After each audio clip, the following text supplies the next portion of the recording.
welcome you all to this introductory class of English essay. आज हम लोगों ने essay की बेसिक्स के ऊपर सारी डिस्कशन करनी है और हम देखेंगे कि क्यों इतना ज़्यादा यहाँ पे फेलियर रेट है and what are the essential components जो कि एक essay के अंदर होने चाहिए, जिसकी वजह से essay जो है आपको हेल्प करेगा पास करने में PMS के अंदर, CSS के अंदर. तो a bit about my introduction for those people जो यहाँ पे आज मेरा ख्याल है पहली दफ़ा आए हैं. तो मेरा नाम सजील अहमद है and I have recently been allocated to the foreign services of Pakistan. 27th position आई है मेरी इस दफ़ा and I have been associated with Panacea institute from the last 2.5 years. 2.5 साल 3 साल हो गए हैं तकरीबन मुझे यहाँ पे पढ़ाते हुए एंड यहीं से मैंने तैयारी की थी और यहीं से ही मैं एसोसिएटेड रहा था काफ़ी अर्सा. तो it's just my little contribution to pay back to this institution and I'm trying my best कि जिस तरह possible हो सके. तो ऐसे जो है मैंने अपनी फर्स्ट अटेम्प्ट के अंदर, ठीक है, 2019 के अंदर फर्स्ट अटेम्प्ट में I scored 35 marks in the ऐसे. 5 मार्क्स जो थे, ठीक है, नहीं थे मेरे पास. फिर सेकेंड अटेम्प्ट के अंदर आई पास्ड, PMS के अंदर आई पास्ड. तो ये जो 35 मार्क्स से आगे वाली जर्नी है ना, इसने मुझे बहुत कुछ सिखाया है और मेरी जो पहली अटेम्प्ट का फेलियर था उससे मैंने बहुत कुछ सीखा है कि असल में ऐसे के अंदर क्या चीज़ें जो हैं रिक्वायर्ड हैं और ऐसे के ऐसे क्या कंपोनेंट्स हैं जो कि एक मस्ट हैं, जो कि होने चाहिए लाजमी. असल में प्रॉब्लम ये है कि ऐसे को हम लोग ये समझते हैं कि ये एक फ्री फ्लो सी राइटिंग है, जो दिमाग में आएगा, जो मर्जी स्ट्रक्चर बनाएंगे, एक आउटलाइन बना देंगे और लिख के आ जाएंगे और हमारा ऐसे पास हो जाएगा. सबसे बड़ा फ्लॉ ये है ऐसे राइटिंग के अंदर. The basic thing that we need to understand is one simple concept, और वो सिंपल कॉन्सेप्ट क्या है? स्ट्रक्चर. विदाउट अ स्ट्रक्चर ऐसे नहीं होता. एक मुकम्मल, एक प्रॉपर स्ट्रक्चर है, एक प्रॉपर मेथडोलॉजी है. वो स्ट्रक्चर और वो प्रॉपर मेथडोलॉजी पहले लफ्ज से लेके आखिरी लफ्ज तक फॉलो करना है. ऐसा नहीं है कि आप बीच में ये कहें कि एक में चीज कोई और डिस्कस कर रहा हूं और अगली पैराग्राफ में आप टोटली किसी और साइड के ऊपर डाइवर्ट कर दें और लिखना शुरू कर दें.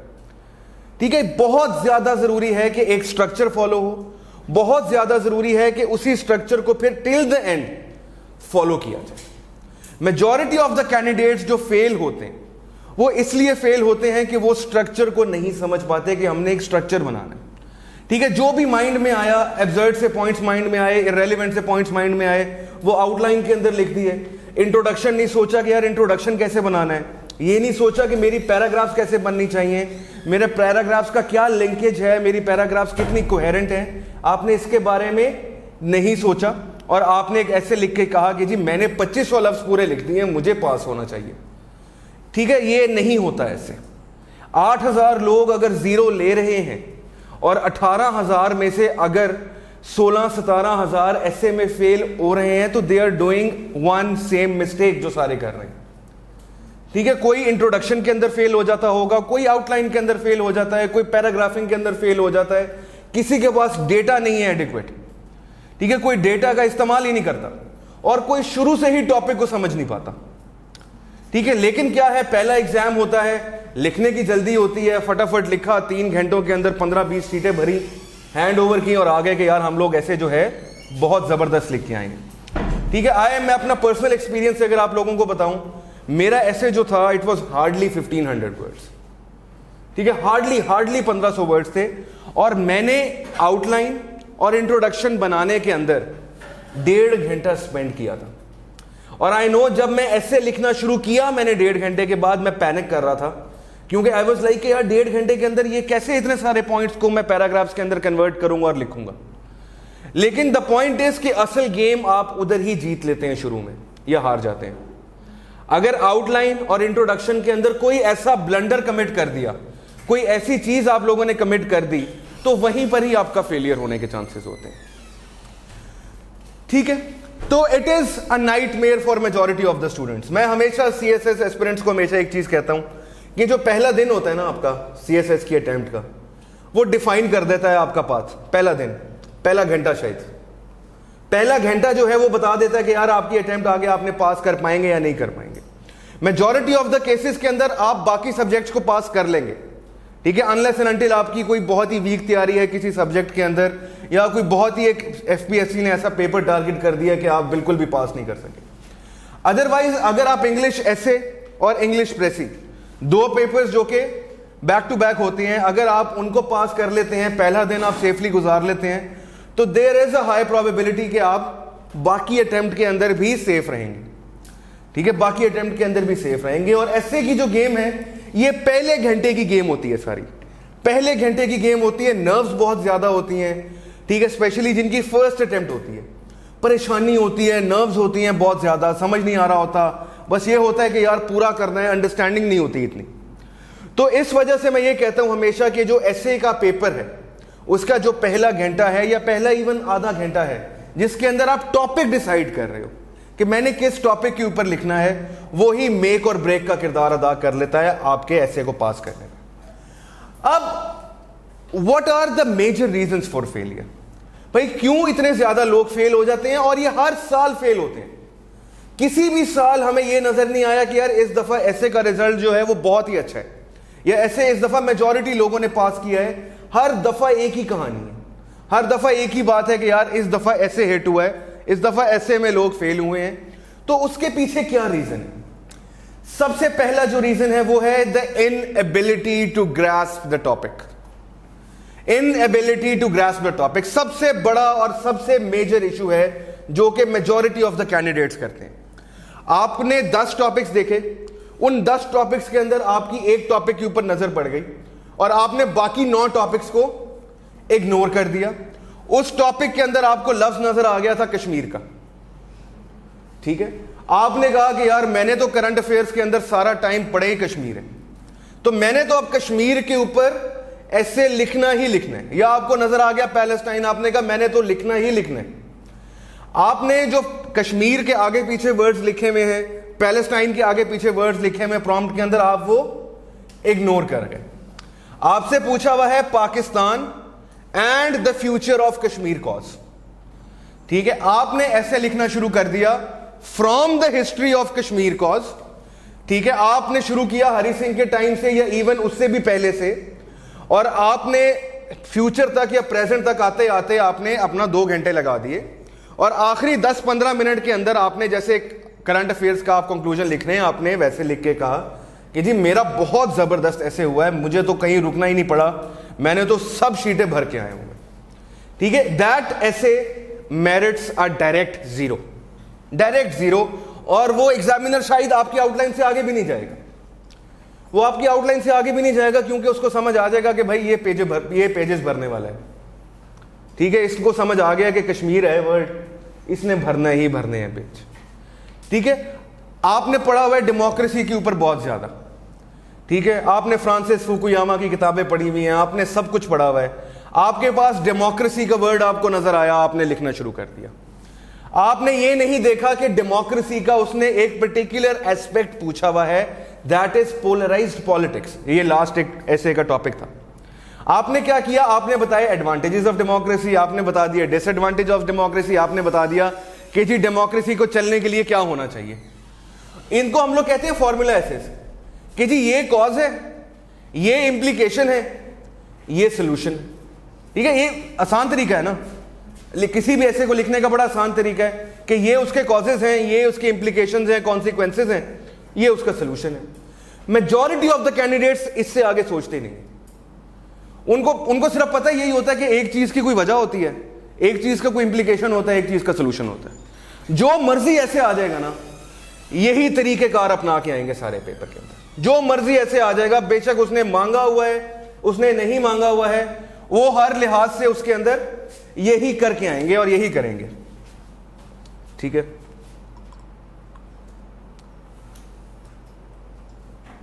तो वो इस तरह के काम जो है इंग्लिश एसे के अंदर जरूर करेंगे, ठीक है। अब पहली चीज मैंने आपको बताई, inability to grasp the topic. यहां पे सबसे जरूरी चीज क्या है कि जो भी आपके पास प्रॉम्प्ट आता है, जो भी टॉपिक आता है, you have to dissect the topic word by word, word by word. जितने वर्ड्स हैं ना उस स्टेटमेंट के अंदर, जितने वर्ड्स हैं, उन सबको इंडिविजुअली अपने पास लिखो, और देखोगे कोई ऐसा वर्ड है जिसका मीनिंग मुझे नहीं आ रहा, जिसका मतलब मेरे माइंड के अंदर एम्बिगुअस है, ठीक है। पोलराइज्ड पॉलिटिक्स का वर्ड है, ठीक है। आपको पता है कि पोलराइज्ड का क्या मतलब है? आर यू कॉन्फिडेंट कि आप क्रैक कर सकते हैं कि पोलराइज्ड का क्या मतलब है? या आपको लग रहा है कि यार मुझे थोड़ा बहुत समझ आ रहा है, थोड़ा बहुत मुझे नहीं समझ आ रहा कि पोलराइज्ड का क्या मतलब है? हर वर्ड जो है वो क्रिस्टल क्लियर होना चाहिए, every single word of the prompt, ठीक है। जब आप 110% श्योर हैं कि यार मुझे इसका हर वर्ड का मतलब पता है, फिर आपने आगे जाना है। अगर कोई एक ऐसा वर्ड है जो कि थोड़ी सी भी कंफ्यूजन क्रिएट कर रहा है, कोई एक वर्ड जो कि आपको लग रहा है कि आपके पूरे ऐसे का मतलब बदल सकता है, तो you should not be going for that topic, बिल्कुल भी नहीं जाना। सबसे पहला असूल यह है कि 100% surety about the prompt of the essay, 110% surety, बल्कि कोई एक सिंगल वर्ड जो है वो एम्बिगुअस नहीं होना चाहिए, ठीक है। अगर आपसे पूछा गया है फॉर एग्जांपल पोलराइज्ड पॉलिटिक्स के बारे में और आगे डेमोक्रेसी लिखा हुआ है उसके, जब तक पोलराइज्ड पॉलिटिक्स के बारे में श्योर नहीं हो कि इसका क्या मतलब है, do not go for that ऐसे, do not go for that ऐसे, ठीक है। आपको बहुत से ऐसे प्रॉम्प्ट मिलेंगे जिसके अंदर मतलब जो है वो बहुत ज्यादा एम्बिगुअस होंगे, बहुत ही ज्यादा एम्बिगुअस होंगे। हमने उन टॉपिक्स के ऊपर नहीं जाना, हमने सिर्फ वो टॉपिक अटेम्प्ट करना है, उस टॉपिक को लिखना है जिसके ऊपर हम श्योर हैं कि यार मुझे इसके जितने वर्ड्स हैं इसके प्रॉम्प्ट में, उनके बारे में मैं श्योर हूं कि उनका ये मतलब है, ठीक है। अगर आपको ये लग रहा है कि यार इसका ये भी हो सकता है और इसका ये दूसरा एक कंप्लीटली डिफरेंट एस्पेक्ट भी है, फिर उसके ऊपर हम लोग नहीं जाएंगे, बिल्कुल भी नहीं जाएंगे। तो प्लीज सबसे पहला असूल यह है कि आपने वो टॉपिक अटेम्प्ट करना है जिसके अंदर आप बिल्कुल श्योर हैं, 110% श्योर है।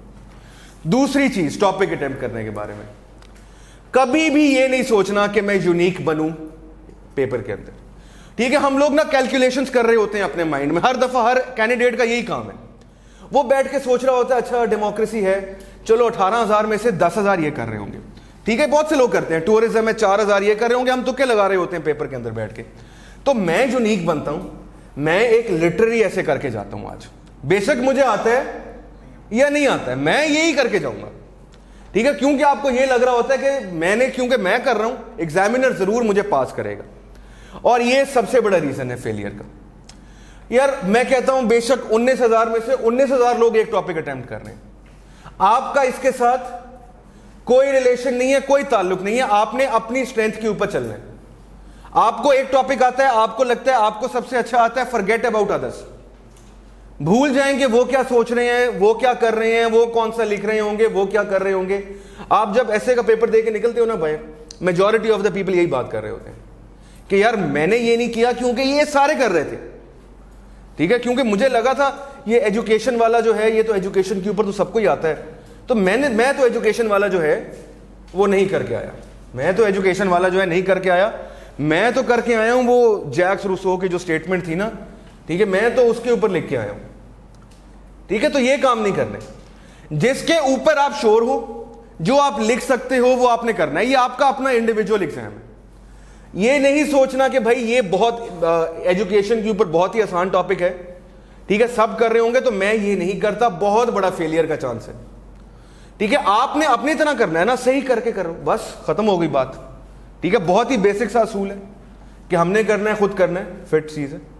ये नहीं सोचना कि भाई वो क्या कर रहा है या वो क्या कर रहा है, मेरे साथ वाला ये कर रहा है मैंने ये करना है, बिल्कुल नहीं करना, और किसी पेपर के अंदर नहीं करना। बहुत से लोग आपको ना तंग करते हैं बड़ा इसके अंदर, वो जब आप एक्स्ट्रा शीट्स की आवाजें सुनते हो ना, और आपने 25 में से 15 के ऊपर पेपर खत्म किया होता है, आप कहते हो कि यार ये तो काम ही खराब हो गया, मुझे तो कुछ आया ही नहीं है।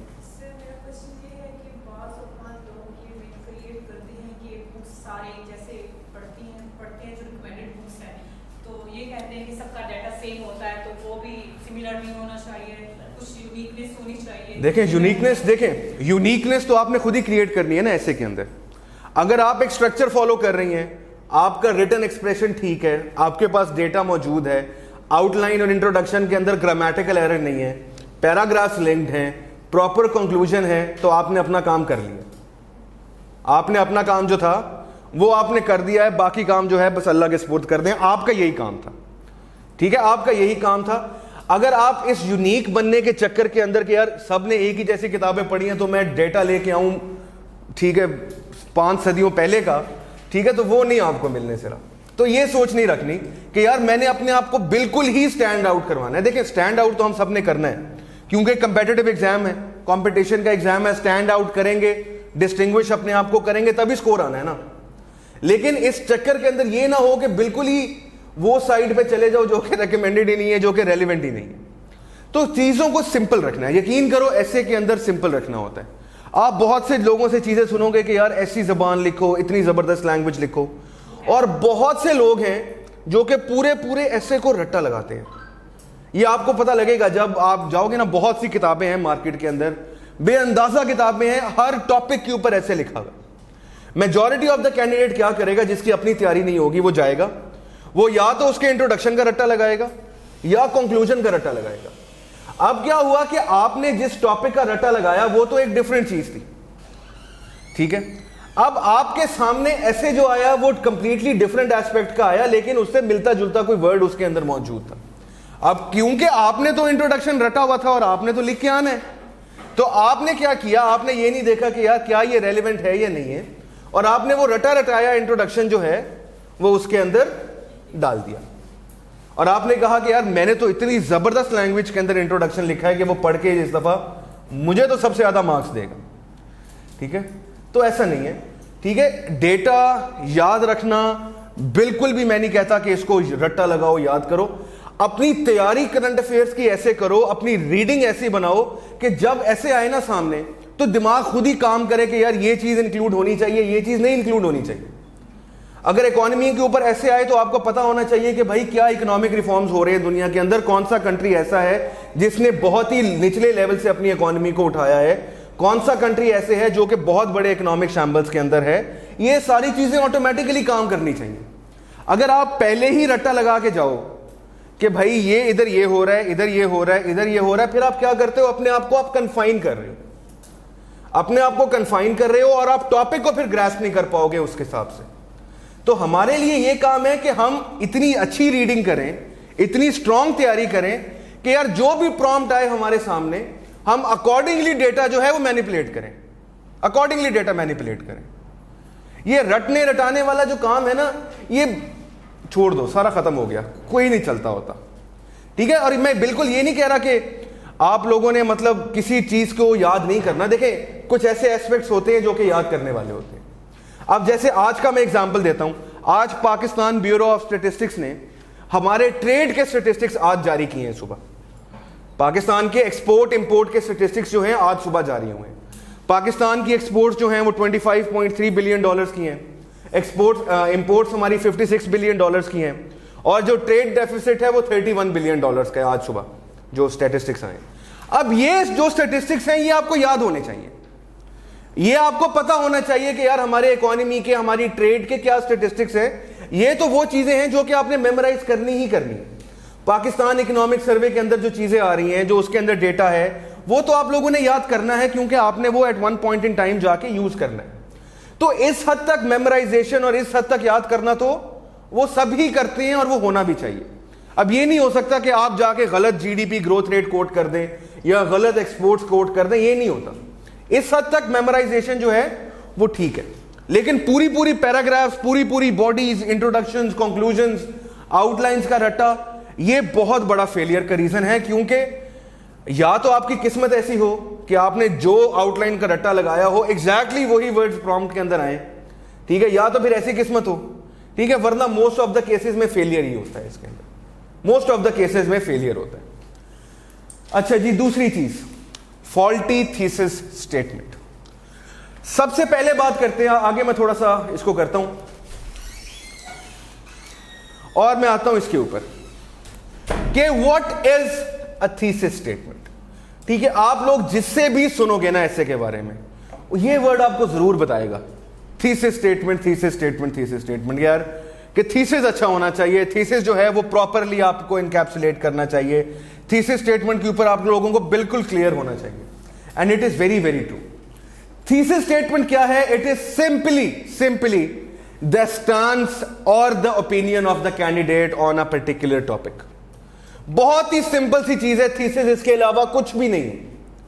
आपने एक टॉपिक पढ़ा, इज वर्ल्ड पीस पॉसिबल, आगे क्वेश्चन मार्क। आपसे टॉपिक है इज वर्ल्ड पीस पॉसिबल, दुनिया के अंदर क्या अमन हो सकता है या नहीं, आपसे पूछा गया ये, ठीक है। अब थीसिस इसका क्या है? थीसिस इसका है आपका अपना ओपिनियन, आपका अपना स्टैंड रिगार्डिंग दिस टॉपिक, कि आप इसको किस तरह सोचते हैं कि यार क्या दुनिया के अंदर पीस पॉसिबल है या नहीं। आप अगर सोच रहे हैं कि वर्ल्ड पीस पॉसिबल है तो आप उसको सपोर्ट करके बताओगे कि यार इस वजह से वर्ल्ड पीस पॉसिबल है, ठीक है।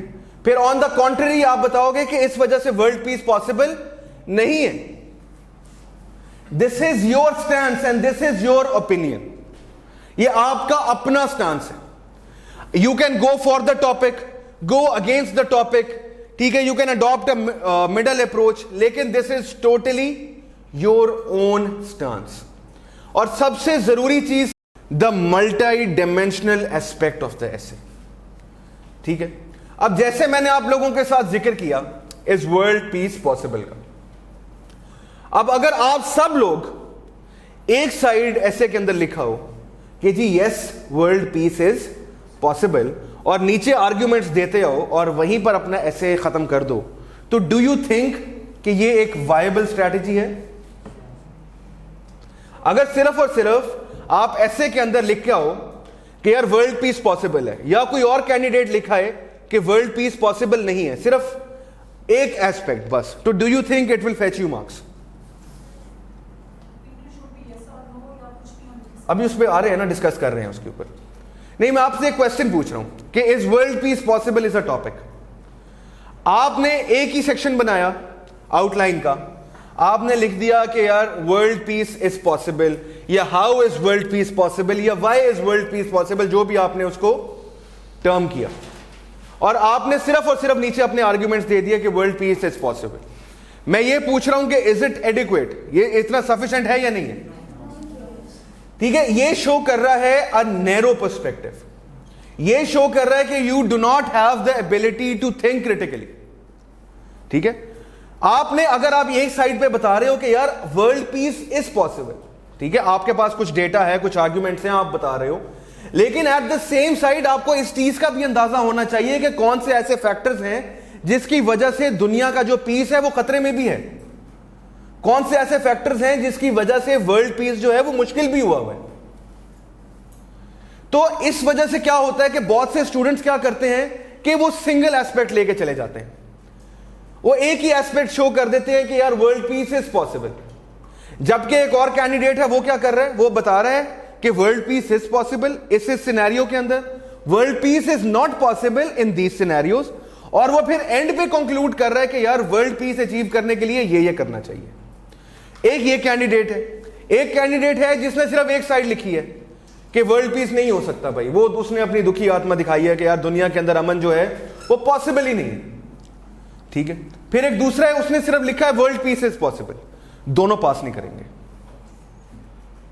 क्योंकि ये क्या शो कर रहा है कि आपके पास क्रिटिकली सोचने की एबिलिटी नहीं है, आपके पास क्रिटिकली थिंक करने की एबिलिटी नहीं है कि यार world peace is possible, but at the same time भाई कश्मीर का इशू, पैलेस्टाइन का इशू, टिग्रे का इशू, ठीक है, अजरबैजान आर्मेनिया का इशू, सऊदी अरेबिया ईरान का इशू, चाइना यूएसए का इशू, इन सब की वजह से वर्ल्ड पीस कहां नजर आ रहा है हमें,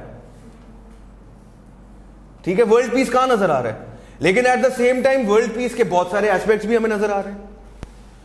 तो ये आपकी अपनी क्रिटिकल थिंकिंग है। यकीन करें ऐसे इज ओनली अबाउट एनालिसिस, ऐसे में यकीन करो एक ही चीज चलती है, एनालिसिस। इस वजह से मैंने शुरू में कहा था कि रट्टा वगैरह जो है वो काम नहीं आता। अब इस वर्ल्ड पीस पॉसिबल का अगर एक थीसिस स्टेटमेंट बनाना हो तो कैसे बनेगा? कोई आप में से ज्वाइन इन करना चाहेगा थीसिस बनाने में? इज वर्ल्ड पीस पॉसिबल, हमारी जो डिस्कशन हुई है उस बेसिस के ऊपर आप लोग मुझे बता सकते हैं कि इसका क्या थीसिस बनेगा। नो राइट और रॉन्ग आंसर्स, डिस्कशन है सिर्फ हमारी, तो फील फ्री टू स्पीक, कोई ऐसी बात नहीं है। आई नो रिकॉर्ड हो रहे हो लेकिन कुछ नहीं होता ठीक है। इसका क्या थीसिस स्टेटमेंट बन सकता है? इज वर्ल्ड पीस पॉसिबल, अगर हमने दोनों एस्पेक्ट शो करने हो, क्या थीसिस स्टेटमेंट बन सकता है? थीसिस स्टेटमेंट क्या है? आपका स्टांस। मुझे नेचुरली बताओ आप क्या सोचते हो, छोड़ दो नेचुरली बताओ क्या सोचते हो? In certain circumstances, world peace is possible, but on the other side, on such circumstances, it is not possible because of these reasons. ठीक है, और सर तमाम इश्यूज डायलॉग से सॉल्व करने चाहिए और वार से अवॉइड करना चाहिए, मतलब सॉफ्ट अप्रोच को अपनाना चाहिए। आप तो सोल्यूशन बता रही हैं। For example, sir, if we are approaching, attempting for the topic, then we will go for globalization, connectivity of people. वो तो arguments हो गया ना। जी जी। Leading to world peace. ठीक है। It is possible. ठीक है। Owing to these factors, world peace is possible. That may be this statement. ठीक है, It is possible only after taking a few steps. Okay, okay. किसी और का कोई स्टांस इसके ऊपर? Sir, world peace under the influence of single superpower USA. इस तरह। अच्छा, किसी और का कोई इस साइड से कोई ज्वाइन इन अगर करना चाहे तो कर सकता है जी। Yes, world peace is possible but provisionally. अच्छा, कुछ और? देखिए इसका बड़ा सिंपल स्टेटमेंट है, वर्ल्ड पीस इज पॉसिबल। ठीक है, मैं स्टांस ले रहा हूं, मैं कह रहा हूं कि वर्ल्ड पीस इज पॉसिबल, क्योंकि एक चीज जो हमने ऐसे के अंदर ये करनी होती है कि हमने ऑप्टिमिज्म भी शो करना होता है। ठीक है, हमने पॉजिटिविटी भी शो करनी होती है। अगर हम टोटली नेगेटिविटी शो करें ना कि यार वर्ल्ड पीस तो हो ही नहीं सकता, दुनिया खत्म हो गई, बर्बाद हो गया सब कुछ, तो वो हमारे माइंड की भी अक्कासी करता है कि यार ये जो है इनको पेसिमिस्टिक सोचने का ज्यादा शौक है। ठीक है, world peace is possible but the road to achieving this world peace is rough and tough. If world peace is to be materialized, such and such obstacles would have to be removed. ठीक है, world peace is possible, ठीक है, but the dream of achieving world peace is a arduous task या is a difficult task.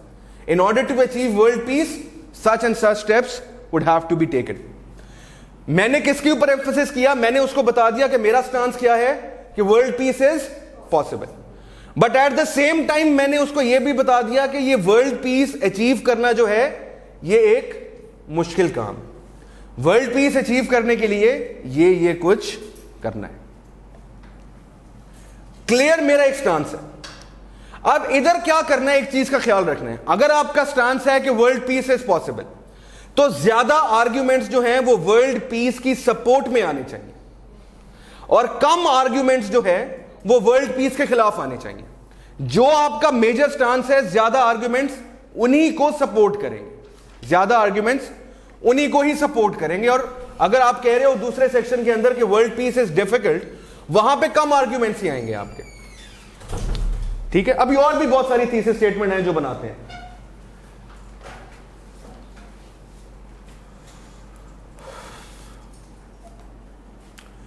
अच्छा जी, चलें, the future of democracy in Pakistan, second topic, the future of democracy इन पाकिस्तान। ये आपका prompt है, इसका क्या थीसिस स्टेटमेंट होगा? द फ्यूचर ऑफ डेमोक्रेसी इन पाकिस्तान में तो मैंने लिखी हुई है ना, जस्ट फॉरगेट अबाउट इट, इसको छोड़ दें, आप लोग अपना बताएं। द फ्यूचर ऑफ डेमोक्रेसी इन पाकिस्तान, इसके ऊपर अपना स्टांस बताओ। थीसिस का वर्ड बेशक माइंड से निकाल दो कि थीसिस बनाना है मैंने, छोड़ दो उसको। आप ये कहो कि मैंने अपना स्टांस बताना है। लेकिन जो मुझसे करंट अफेयर्स पढ़ते आए हैं, मैंने कल भी उनको डेमोक्रेसी के ऊपर कुछ बात बताई थी कि डेमोक्रेसी जो है, ठीक है, that is now a universal truth. और डेमोक्रेसी के खिलाफ बात करना जो है वो बिल्कुल गलत समझा जाता है आजकल के दौर के अंदर, क्योंकि it is the most widely accepted governance model, most widely accepted. तो इसके खिलाफ बात करना जो है वो बहुत ही मुश्किल है, क्योंकि पूरी दुनिया ने इसके लिए बहुत जद्दोजहद की हुई है डेमोक्रेसी रिस्टोर करने के लिए। पाकिस्तान के अंदर भी हमने यही देखा हुआ है, 32-33 साल मिलिट्री रूल देखने के बाद हमने भी यही देखा हुआ। तो सबसे पहले जो डेमोक्रेसी जैसे टॉपिक्स होते हैं ना, इसके अंदर अपने माइंड के अंदर बिठा लो कि democracy is a universal truth. तो डेमोक्रेसी को आप डिनाई नहीं कर सकते, डेमोक्रेसी के खिलाफ नहीं जा सकते। आप ये नहीं कह सकते कि भाई democracy is totally a crap model या एक्सेट्रा, ऐसी बातें नहीं कर सकते। However you can always point out the flaws. Flaws हैं, फ्लॉज होते हैं, फ्लॉज एग्जिस्ट भी करते हैं, ठीक है। लेकिन डेमोक्रेसी जैसे टॉपिक्स के अंदर थोड़ी सी एहतियात ये करनी पड़ती है कि डेमोक्रेसी के अगर आप खिलाफ जाके बात कर रहे हो तो दिस गोज टू शो कि यार आपके अंदर थोड़ी सी अथॉरिटेटिव किस्म की टेंडेंसीज हैं आपके अंदर, ऐसे ही है, ठीक है। तो फ्यूचर ऑफ डेमोक्रेसी इन पाकिस्तान क्या होगी इसकी thesis statement? So the future of democracy in Pakistan is bright if these critical aspects of democracy are implemented properly. तो हम बताएंगे ये चीज़। अच्छा जी, Future of democracy in Pakistan is bright if it continues without any interventions. All right, ठीक है, ठीक है। और कोई? Democracy in Pakistan has been through an arduous path, but the future looks promising. ठीक है, ठीक है। फ्यूचर लुक्स प्रॉमिसिंग पहले ले आओ, उसको बाद में ले जाओ, ठीक है। और कोई? फ्यूचर ऑफ डेमोक्रेसी इन पाकिस्तान, कुछ भी बता दो यार। फ्यूचर ऑफ डेमोक्रेसी इन पाकिस्तान, मैं यही कह रहा हूं कि ऑब्लाइज मत हो इस तरह सोचने में कि थीसिस है। आप लोगों का अपना कुछ आपने पढ़ा हुआ है, आप लोगों की अपनी अंडरस्टैंडिंग है, उसमें से मुझे बताओ कि अपना स्टांस क्या है। आप ये मत सोचो कि यार मैंने ये एक एफर्ट ना करो सोचने पे कि ये थीसिस है।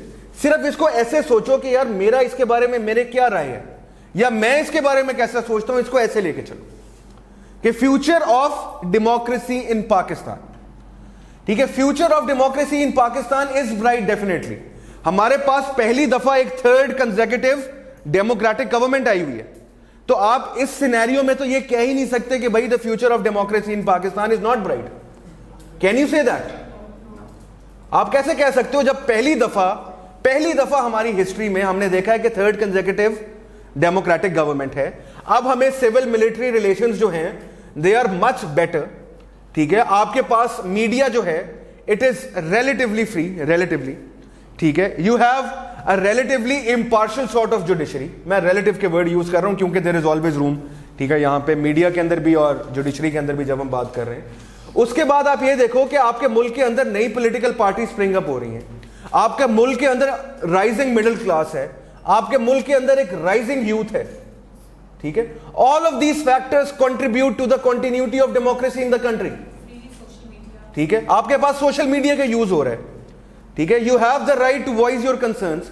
तो डेमोक्रेसी का फ्यूचर जो है आप ये नहीं कह सकते कि it is not bright in the country. Several factors हैं जिसकी वजह से हमें नजर आता है कि डेमोक्रेसी का जो फ्यूचर है वो ब्राइट है।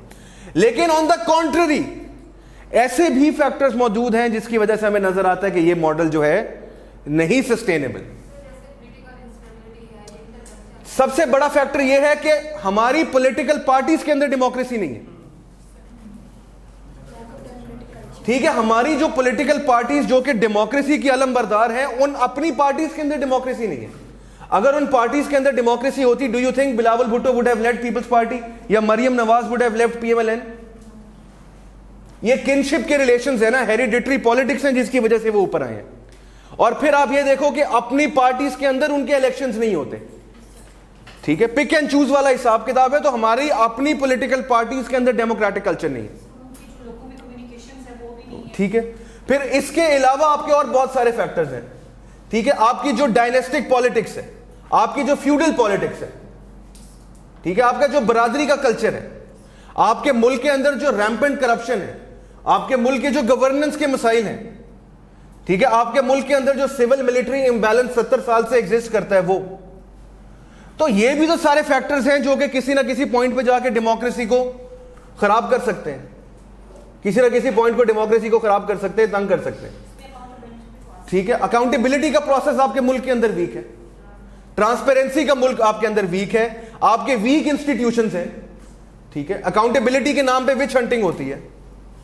तो मकसद सब बताने का यह है कि ऑलवेज रिमेंबर कि भाई किसी एक चीज का एक एस्पेक्ट नहीं होता।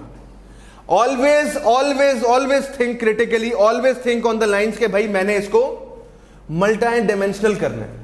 अगर आप ये लिख रहे हो कि फ्यूचर ऑफ डेमोक्रेसी, जी जी Sir, can this be the statement that democracy in Pakistan has a bright future, however we need to guard against institutional weaknesses, authoritarian or oligarchic and elitist tendencies? बिल्कुल ठीक है, बिल्कुल ठीक है। आपने जो उसके फैक्टर्स बताए हैं वो ये वही हैं जो कि डेमोक्रेसी को इंपीड करते हैं। तो ऑलवेज रिमेंबर कि ये one sided arguments, one sided चीजें नहीं है। अब आप ये देखें कि हमने खड़े खड़े यहीं पे डेमोक्रेसी की फेवर में 7-8 फैक्टर्स बना लिए थे, ठीक है। डेमोक्रेसी के अगेंस्ट जो डेमोक्रेसी को अफेक्ट करते हैं उसके 7-8 फैक्टर्स बना लिए थे। तो ये क्या है कि अगर आप लोग सिर्फ सोचो, नजर दौड़ाओ ना अपने इर्द गिर्द, फैक्टर्स ही फैक्टर्स हैं, फैक्टर्स ही फैक्टर्स हैं। अब बल्कि वो पिछले टॉपिक के ऊपर इतनी डिस्कशन नहीं हो सकी, इज वर्ल्ड पीस पॉसिबल। अगर मैं आप लोगों से पूछूं कि why is world peace possible, तो जरा उसके तो मुझे फैक्टर्स बताओ। आप लोग सारे ये जरूर बता दोगे कि why is world piece not possible. मुझे ये तो बताओ कि why is world peace possible. Sir हमने दोनों वर्ल्ड वॉर के बाद यूनाइटेड नेशन का क़याम ही वर्ल्ड पीस की निशानी है। अगर हम इम्पेडिमेंट्स को कम करने में ठीक है, कामयाब हो जाते हैं तो वर्ल्ड पीस ठीक है जी। It was same after World War I and II, people had realized that we are going to get nothing out of wars. ठीक है, So let's live with peace. ठीक है, Arms control and disarmament. Sorry, Arms control and disarmament. बिल्कुल ठीक है, globalisation का factor है। अब देखें, मैं आपको अब ये पॉइंट्स गिनवाता हूं। जो वॉर प्रोपेगेटिंग आइडियोलॉजीज थी ना, कैपिटलिज्म, कम्युनिज्म, दोनों सबसाइड हो चुकी हैं। कैपिटलिज्म जो है वो मिक्स्ड इकोनॉमी के अंदर ट्रांसफॉर्म हो चुका हुआ है। कैपिटलिज्म जो है वो मिक्स्ड इकोनॉमी के अंदर ट्रांसफॉर्म हो चुका हुआ है। और दूसरे जो कम्युनिस्ट है, वो कम्युनिस्ट स्टेट आपको कोई दुनिया के अंदर प्रॉपर एज सच नजर नहीं आती, apart from a few states जो कि एग्जिस्ट करती हैं फार ईस्ट एशिया के अंदर। तो यही असल में वॉर प्रोपेगेटिंग आइडियोलॉजीज थी जिन्होंने दुनिया को हमेशा at the brink of war लेके आए। अच्छा, दूसरी बात क्या है कि आजकल का जो दौर है उसके अंदर war is a collective suicide, क्योंकि न्यूक्लियर वेपन्स है। हाउ कैन यू एक्सपेक्ट कि भाई अगर आप जंग लड़ोगे तो सिर्फ अगले का नुकसान होगा? वो तो दौर गए जिसके अंदर आप मैनुअल लड़ाइयां कर रहे थे, मेकशिफ्ट वेपन से लड़ रहे थे।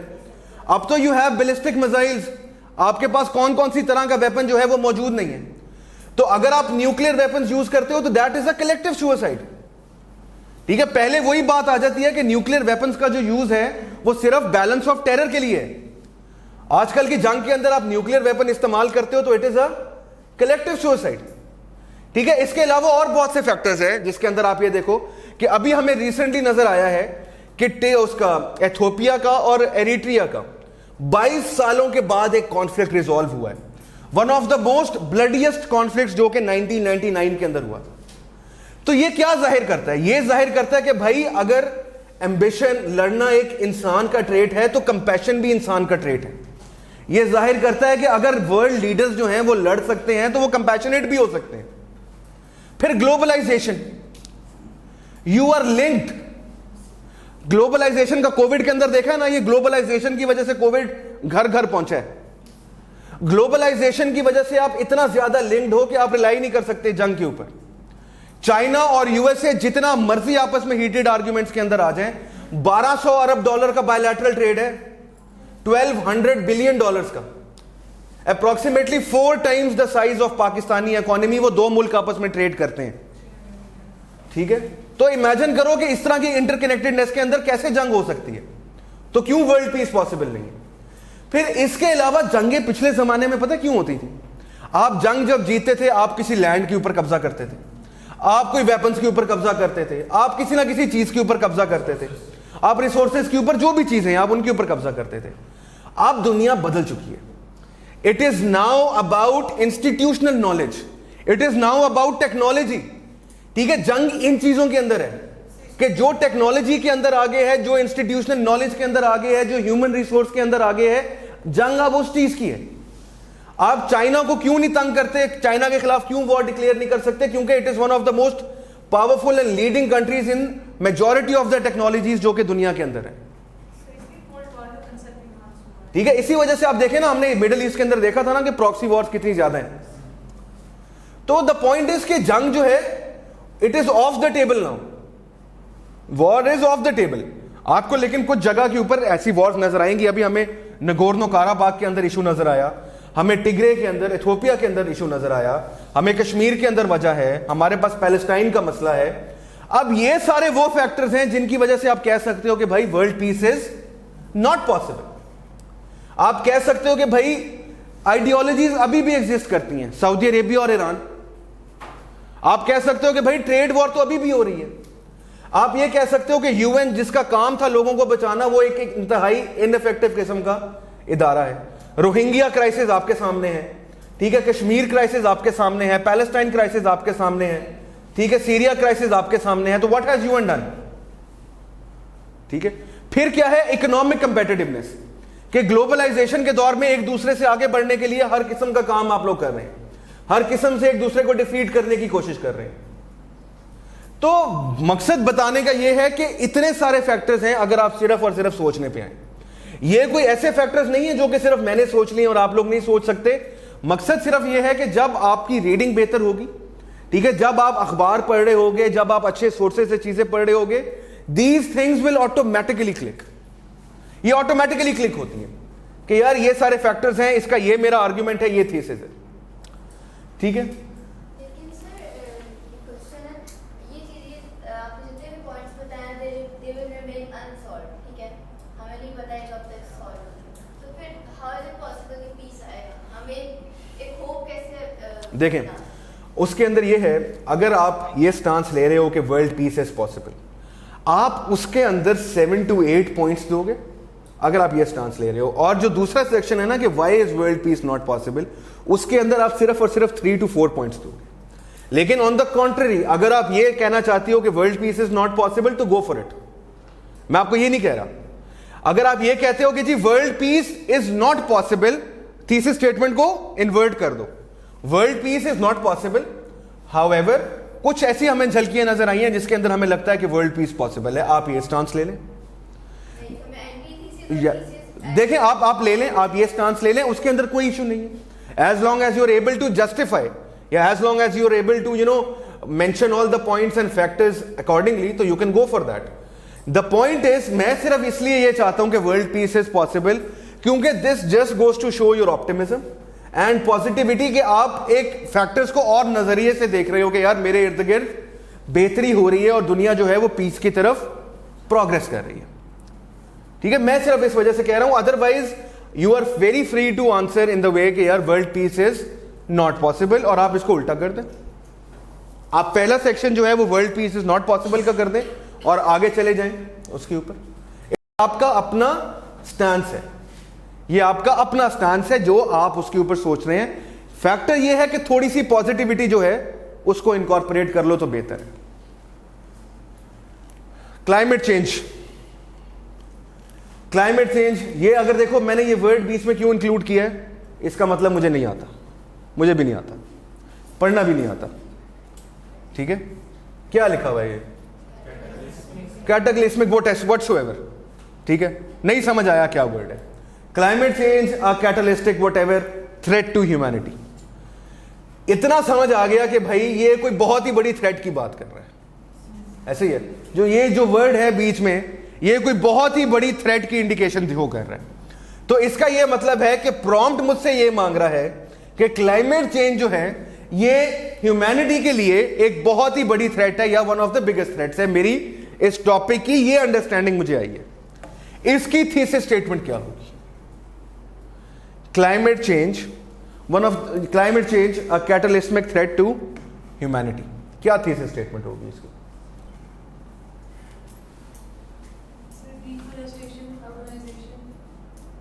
ये तो पॉइंट्स है ना, दीज आर फैक्टर्स, ये तो आर्ग्यूमेंट्स हैं। I want a thesis statement, I want your stance. आप क्या सोच रहे हैं इस बारे में?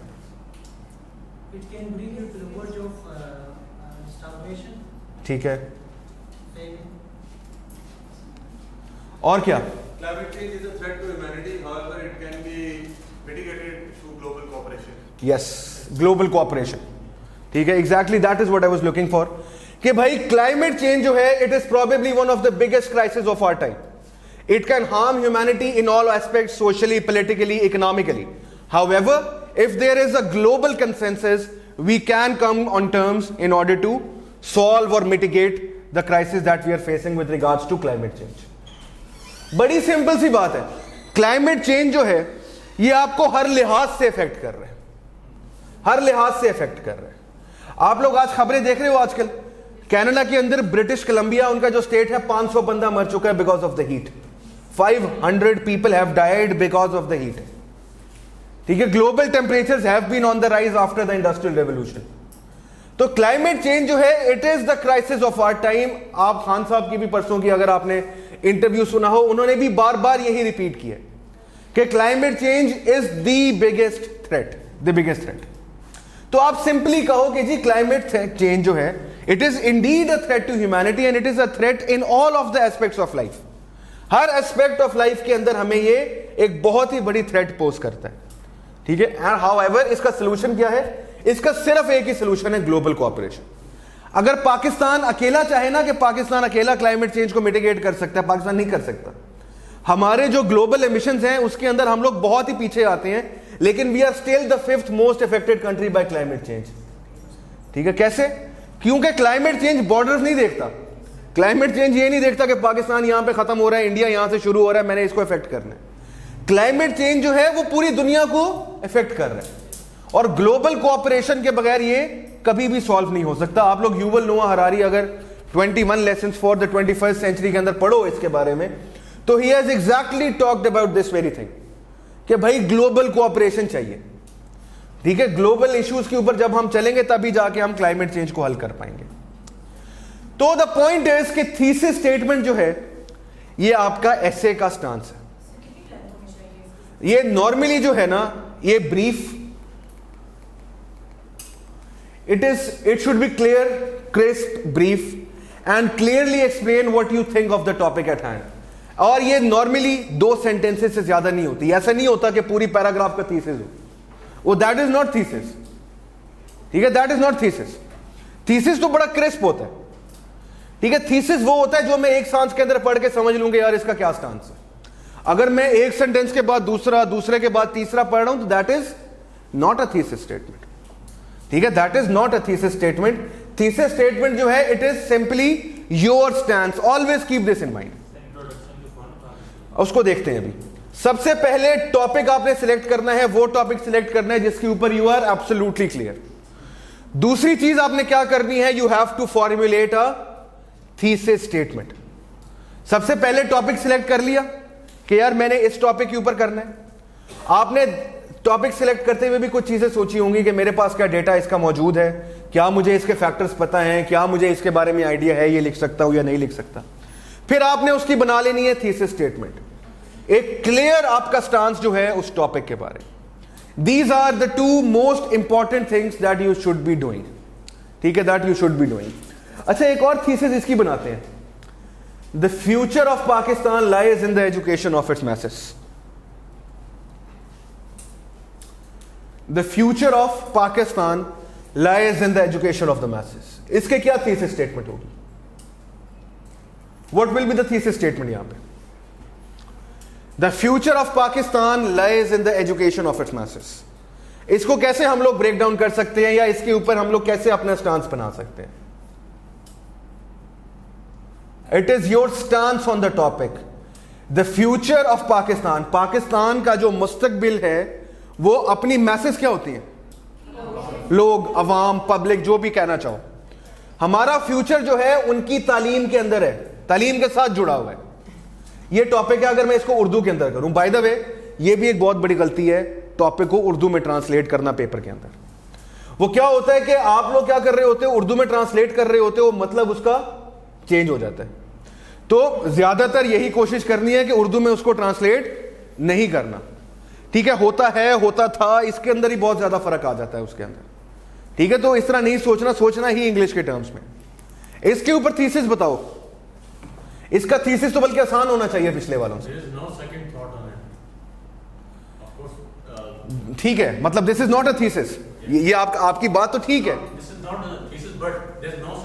बिल्कुल नहीं है, वो तो बिल्कुल नहीं है। फ्यूचर ऑफ पाकिस्तान या फ्यूचर ऑफ किसी भी कंट्री का lies in the education of its message, ठीक है।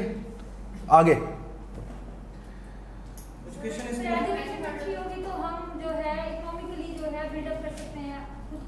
इंग्लिश में बताओ।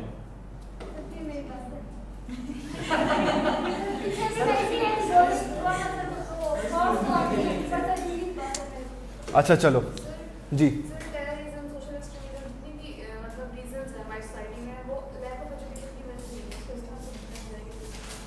अच्छा,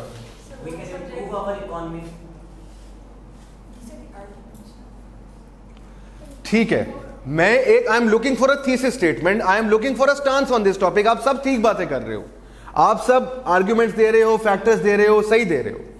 मैं कह रहा हूं कि मुझे इसके ऊपर स्टांस बताओ क्या लेना है। एक सेकंड, आप पहले प्लीज।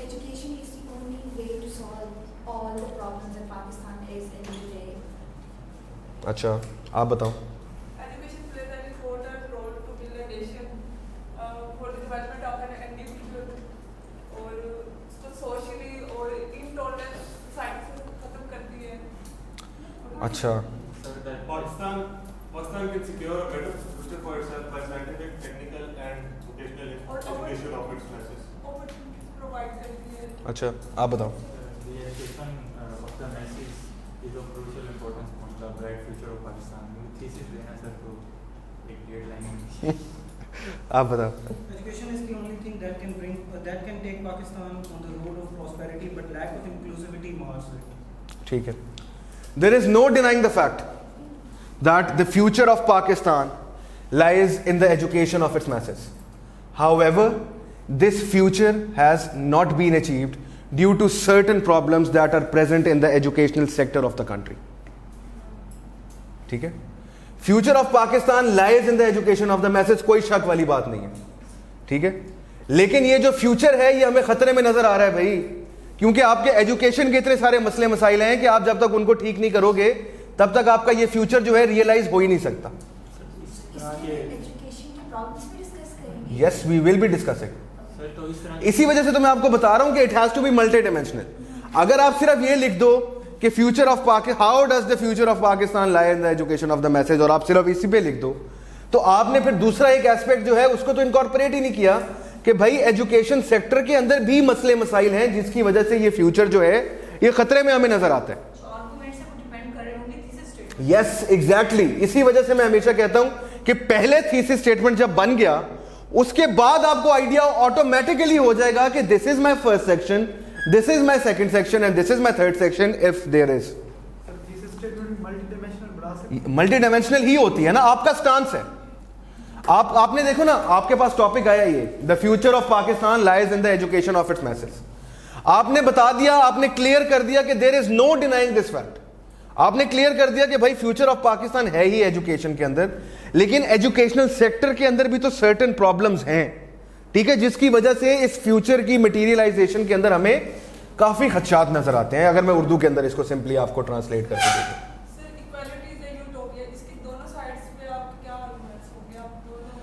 अब देखो ना इस तरह तो फिर सारे टॉपिक्स देने लग जाओ, वो उसको फिर डिस्कस कर लेंगे रेगुलर क्लासेस के अंदर, उसको कर लेंगे, बिल्कुल कर लेंगे। जी जी पूछें। जी जी प्लीज।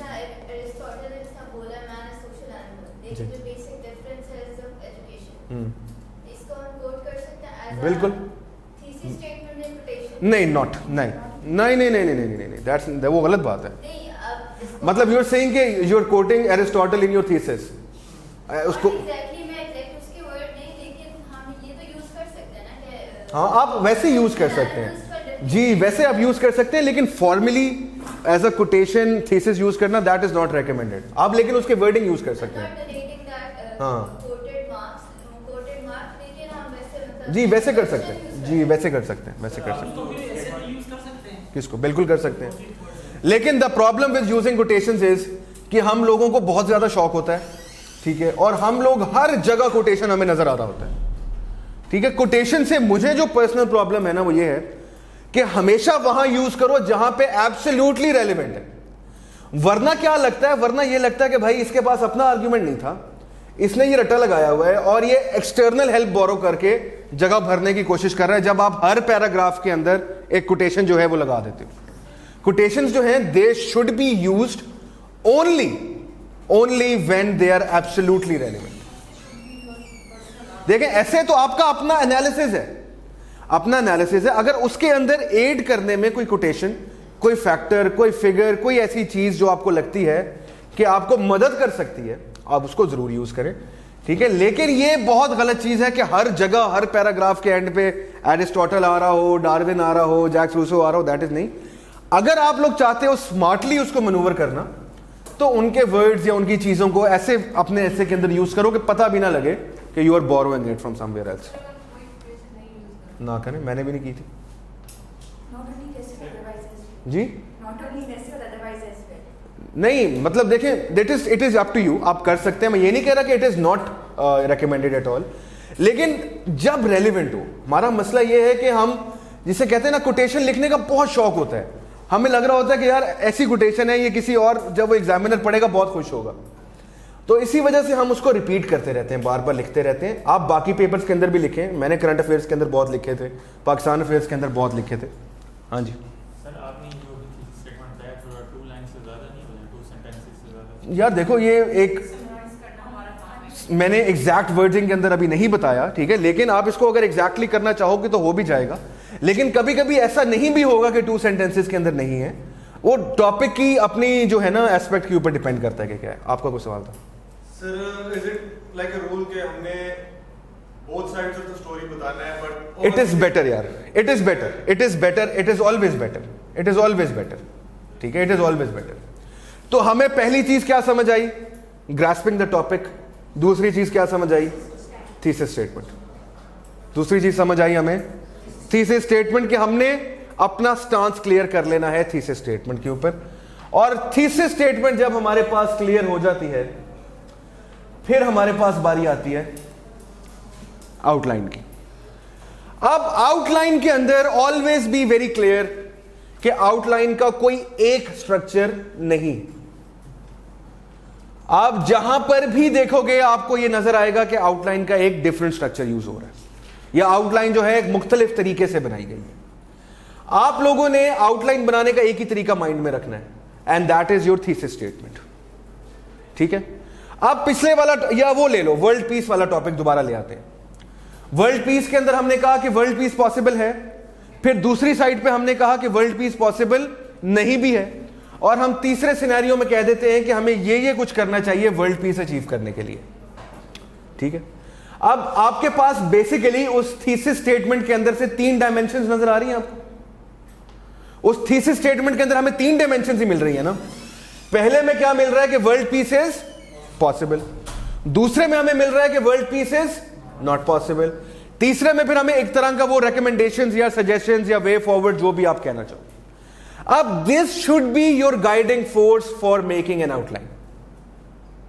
ये थीसिस जो है ना, और ये डिफरेंट डायमेंशंस जो आपको थीसिस स्टेटमेंट के अंदर नजर आ रही हैं, this should be your focal point for creating an outline, ठीक है। अब it has to be divided into sub sections. अब देखते हैं इज वर्ल्ड पीस पॉसिबल की outline, is world peace possible की आउटलाइन बनाते हैं, ठीक है। सबसे पहले मैं क्या करूंगा, अपनी आंसर शीट के अंदर I will mention the topic जो मैं अटेम्प्ट कर रहा हूं, इज वर्ल्ड पीस पॉसिबल, और मैं लिख दूंगा कि ये प्रॉम्प्ट नंबर 2 था, क्वेश्चन पेपर के अंदर 3 था, जो भी था वो मैं लिख दूंगा। सबसे पहली चीज जो ऐसे के अंदर करनी होती है वो आउटलाइन बनानी होती है, वो आउटलाइन बनानी होती है। आपने आउटलाइन के अंदर क्या करना है, पहली आपकी जो हेडिंग आनी चाहिए वो आनी चाहिए इंट्रोडक्शन की, ठीक है, इंट्रोडक्शन। और उस हेडिंग के नीचे, इंट्रोडक्शन के नीचे हमने इंट्रोडक्शन लिखना नहीं है, हम सिर्फ उसको यह बता रहे हैं आउटलाइन के अंदर कि मेरा जो ऐसे होगा उसके अंदर सबसे पहली चीज क्या होगी, इंट्रोडक्शन होगा, ठीक है। आपने जब इंट्रोडक्शन लिख दिया, फिर आप आगे मूव ऑन करते हैं आउटलाइन के अंदर, और आप अपना पहला सेक्शन जो है वो डेवलप करने की कोशिश करते हैं आउटलाइन के अंदर।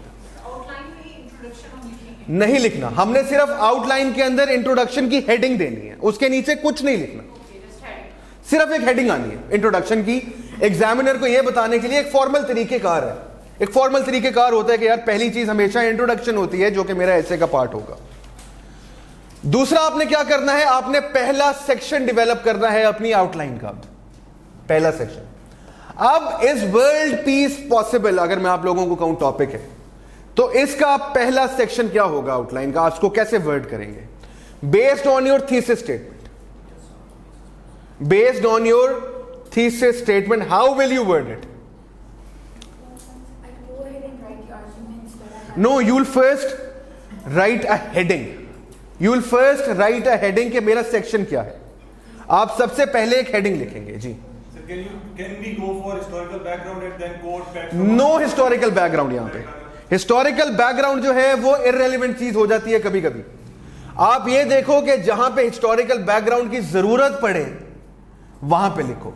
अब जैसे आपके पास टॉपिक आ जाता है कश्मीर कॉज फुल स्टॉप, उधर लिखो, हिस्टोरिकल बैकग्राउंड समझ भी आती है। इस वर्ल्ड पीस पॉसिबल के अंदर हिस्टोरिकल बैकग्राउंड जो है इररेलेवेंट चीज है, नहीं जरूरत। मैंने इंट्रोडक्शन लिखा, उसके बाद मैं अगले सेक्शन पे गया, मैंने उसकी हेडिंग दे दी कि how is the world peace possible या why is the world peace possible. मैंने पहला सेक्शन जो है उसके अंदर क्लियरली मेंशन कर दिया, अंडरलाइन कर दिया मार्कर के साथ, why is the world peace possible. मतलब I am making it very very clear to the examiner कि भाई मेरा जो पहला सेक्शन है वो किस चीज के ऊपर है, कि वर्ल्ड पीस कैसे पॉसिबल है। Are you people getting the point? कि पहले इंट्रोडक्शन सिर्फ लिखना है, नीचे नहीं लिखना, उसके नीचे आपने एक हेडिंग देनी है पहले सेक्शन की, why is the world peace possible. ठीक है, यहां पे मार्कर यूज करोगे, ब्लू मार्कर करो, ब्लैक मार्कर करो, that is up to you कि आप कैसे भी करना चाहते हो।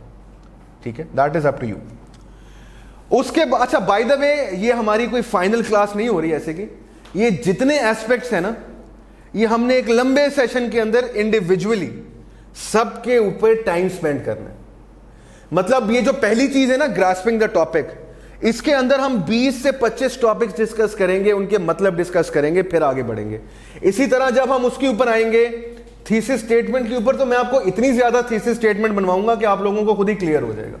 तो ये तो आज एक ओवरऑल इंट्रोडक्टरी सेशन है ऐसे का, जिसकी वजह से मैंने अपना पेस जो है वो तेज रखा हुआ है, वरना मैंने अभी जिनको ऐसे पढ़ाया है उनको पता है कि यहां तक आते आते तो बड़ा टाइम लग जाता है। तो this is just an overview और जस्ट एन इंट्रोडक्शन। हमने एक एक एस्पेक्ट को डिटेल में कवर करना है, एक एक एस्पेक्ट को डिटेल में कवर करना है। आपने पहला सेक्शन बनाया, why is the world peace possible, outline. अब आ जाओ उसके नीचे आपने जो आर्ग्यूमेंट्स देने हैं। ठीक है, उसके नीचे आपने जो आर्ग्यूमेंट्स देने हैं, आपने पहला आर्ग्यूमेंट दिया, उसको आप लेबल कर लो ए, बी या 1, 2, जैसे भी आप करना चाहते हो, no hard and fast rule. ठीक है, एक चीज का ख्याल रखना कि neatness, no over writing, no cutting. Sir ये कंप्लीट लाइन, कंप्लीट सेंटेंस मैं भी आपको बता रहा हूं, इसमें आ रहा हूं अभी। अब आपका जो आर्ग्यूमेंट होना चाहिए, it has to be a clear self explanatory sentence, clear self explanatory sentence. अब अगर आपने आर्ग्यूमेंट के अंदर लिख दिया सिर्फ और सिर्फ ग्लोबलाइजेशन, मुझे उससे यह बताओ क्या समझ आ रही है एग्जामिनर को, या मुझे क्या समझ आ रहा है, कुछ उसका मतलब पता लग रहा है कि भाई ग्लोबलाइजेशन क्या। आप ग्लोबलाइजेशन का लिंक बना के बताओ विद वर्ल्ड पीस, ग्लोबलाइजेशन का लिंक बना के बताओ विद वर्ल्ड पीस।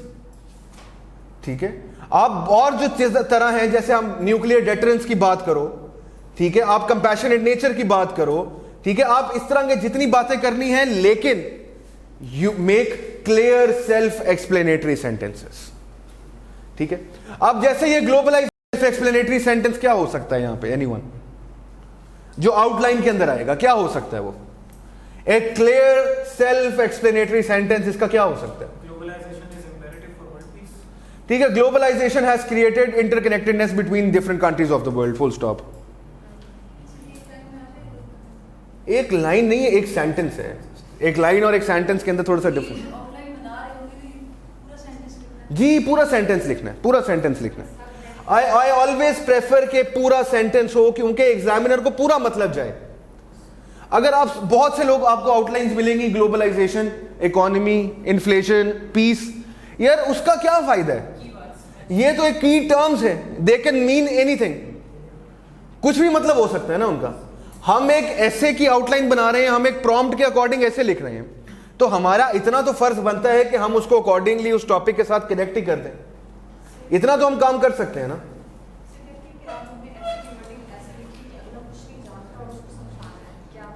तो ऐसे ही है, आप ऐसे ही कर रहे हैं। आपने इसके अंदर कोई ऐसी बात तो नहीं लिखी जो कि बहुत ही हाई फाई किस्म की है। ठीक है, आप बिल्कुल बेसिक्स के साथ ही चल रहे हैं आप। ठीक है, तो क्लियर सेल्फ एक्सप्लेनेटरी सेंटेंस। और ये जो सेंटेंसेस हो, एक सेकेंड, ये जो सेंटेंसेस हो, इस चीज का ये ख्याल रखना है कि ये ना हो कि ये सेंटेंस जो है पता लगे 5, 6, 7 लाइंस के अंदर जा रहा है और आप पूरी पैराग्राफ आपने आउटलाइन के अंदर लिख दी है। ये एक मिस्टेक है, दिस इज अ मिस्टेक। ये एक ब्रीफ सा सेंटेंस होना चाहिए जिसके अंदर आप अपने पॉइंट को प्रॉपरली कम्युनिकेट करना है। ये एक ब्रीफ सेंटेंस होना चाहिए। अब आप पूछें। सर मैं ये पूछना चाह रहा था, मुझे शायद स्टार्ट में पूछना चाहिए था, ये हमारे नॉलेज लैंग्वेज का टेस्ट है या इंग्लिश का टेस्ट है? दोनों चीजों का है। CSS एग्जामिनर रिपोर्ट उठा के देखो 2018 की, FPSC वेबसाइट के अंदर मौजूद है। उन्होंने फेलियर के कुछ रीजंस मेंशन किए हुए हैं उस एग्जामिनर रिपोर्ट के अंदर। उसमें से एक रीजन है weak grammar, poor spellings, weak written expression. ये तो हो गया इंग्लिश के फैक्टर्स। अगला फैक्टर उन्होंने क्या लिखा हुआ है? इनएडिक्वेट डेटा। अगला फैक्टर क्या लिखा हुआ है? इनएडिक्वेट डेटा, कि भाई जो आर्ग्यूमेंट दे रहे हो उसको सपोर्ट करने के लिए कोई चीज ही नहीं है।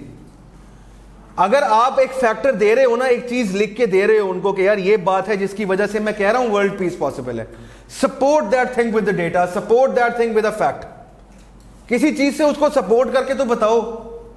अगर आप ग्लोबलाइजेशन की बात कर रहे हो तो फिर उसका ग्लोबलाइजेशन का कोई ऐसा एविडेंस भी दो, डेटा भी दो, जिसको उससे वाकई पता लगे कि यार this is a well read person और इसने सिर्फ इधर उधर से बातें नहीं सुनी हुई, इसको वाकई चीजों का पता है। सर मतलब पूरा स्ट्रक्चर सेंटेंस होना चाहिए, ऐसे भी ना हो जैसे कि प्रेजेंटेशन में है कि इट इज मिसिंग या शुड बी। सॉरी मैं समझा नहीं आपकी बात। सर मैं ये कहना चाह रही हूँ कि वो जो सब सेक्शंस या उसके अंदर जो अम्ब्रेला टर्म में जितने भी आगे सेंटेंस जी जी, वो स्ट्रक्चर्ड सेंटेंस होना चाहिए।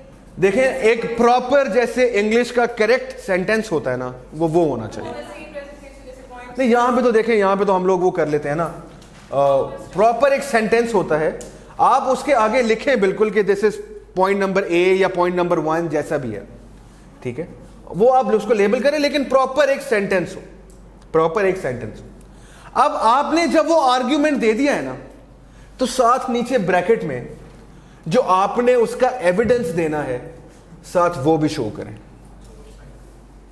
ठीक है। केस इन पॉइंट कहना चाहो उसको, एविडेंस कहना चाहो उसको, या जो भी आप कहना चाहो उसको, वो आउटलाइन के अंदर दो। अब उसका लिखने का ये तरीका नहीं है कि वो पूरा का पूरा जो डेटा है, पूरा का पूरा जो एविडेंस है वो आउटलाइन के अंदर ही आ जाए।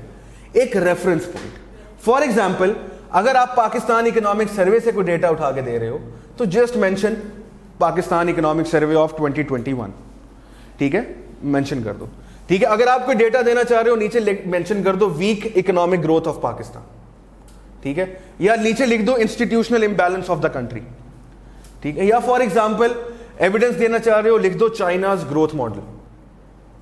These are the types of evidence, और ये हमने सिर्फ इतने ही वर्ड देने होते हैं एविडेंस के। अब फॉर एग्जांपल आप ये देखें कि आपका ये पॉइंट नंबर ए था, ये आपने एक सेंटेंस दे दिया अपने आर्ग्यूमेंट का, ठीक है, नीचे या तो लिखो केस इन पॉइंट,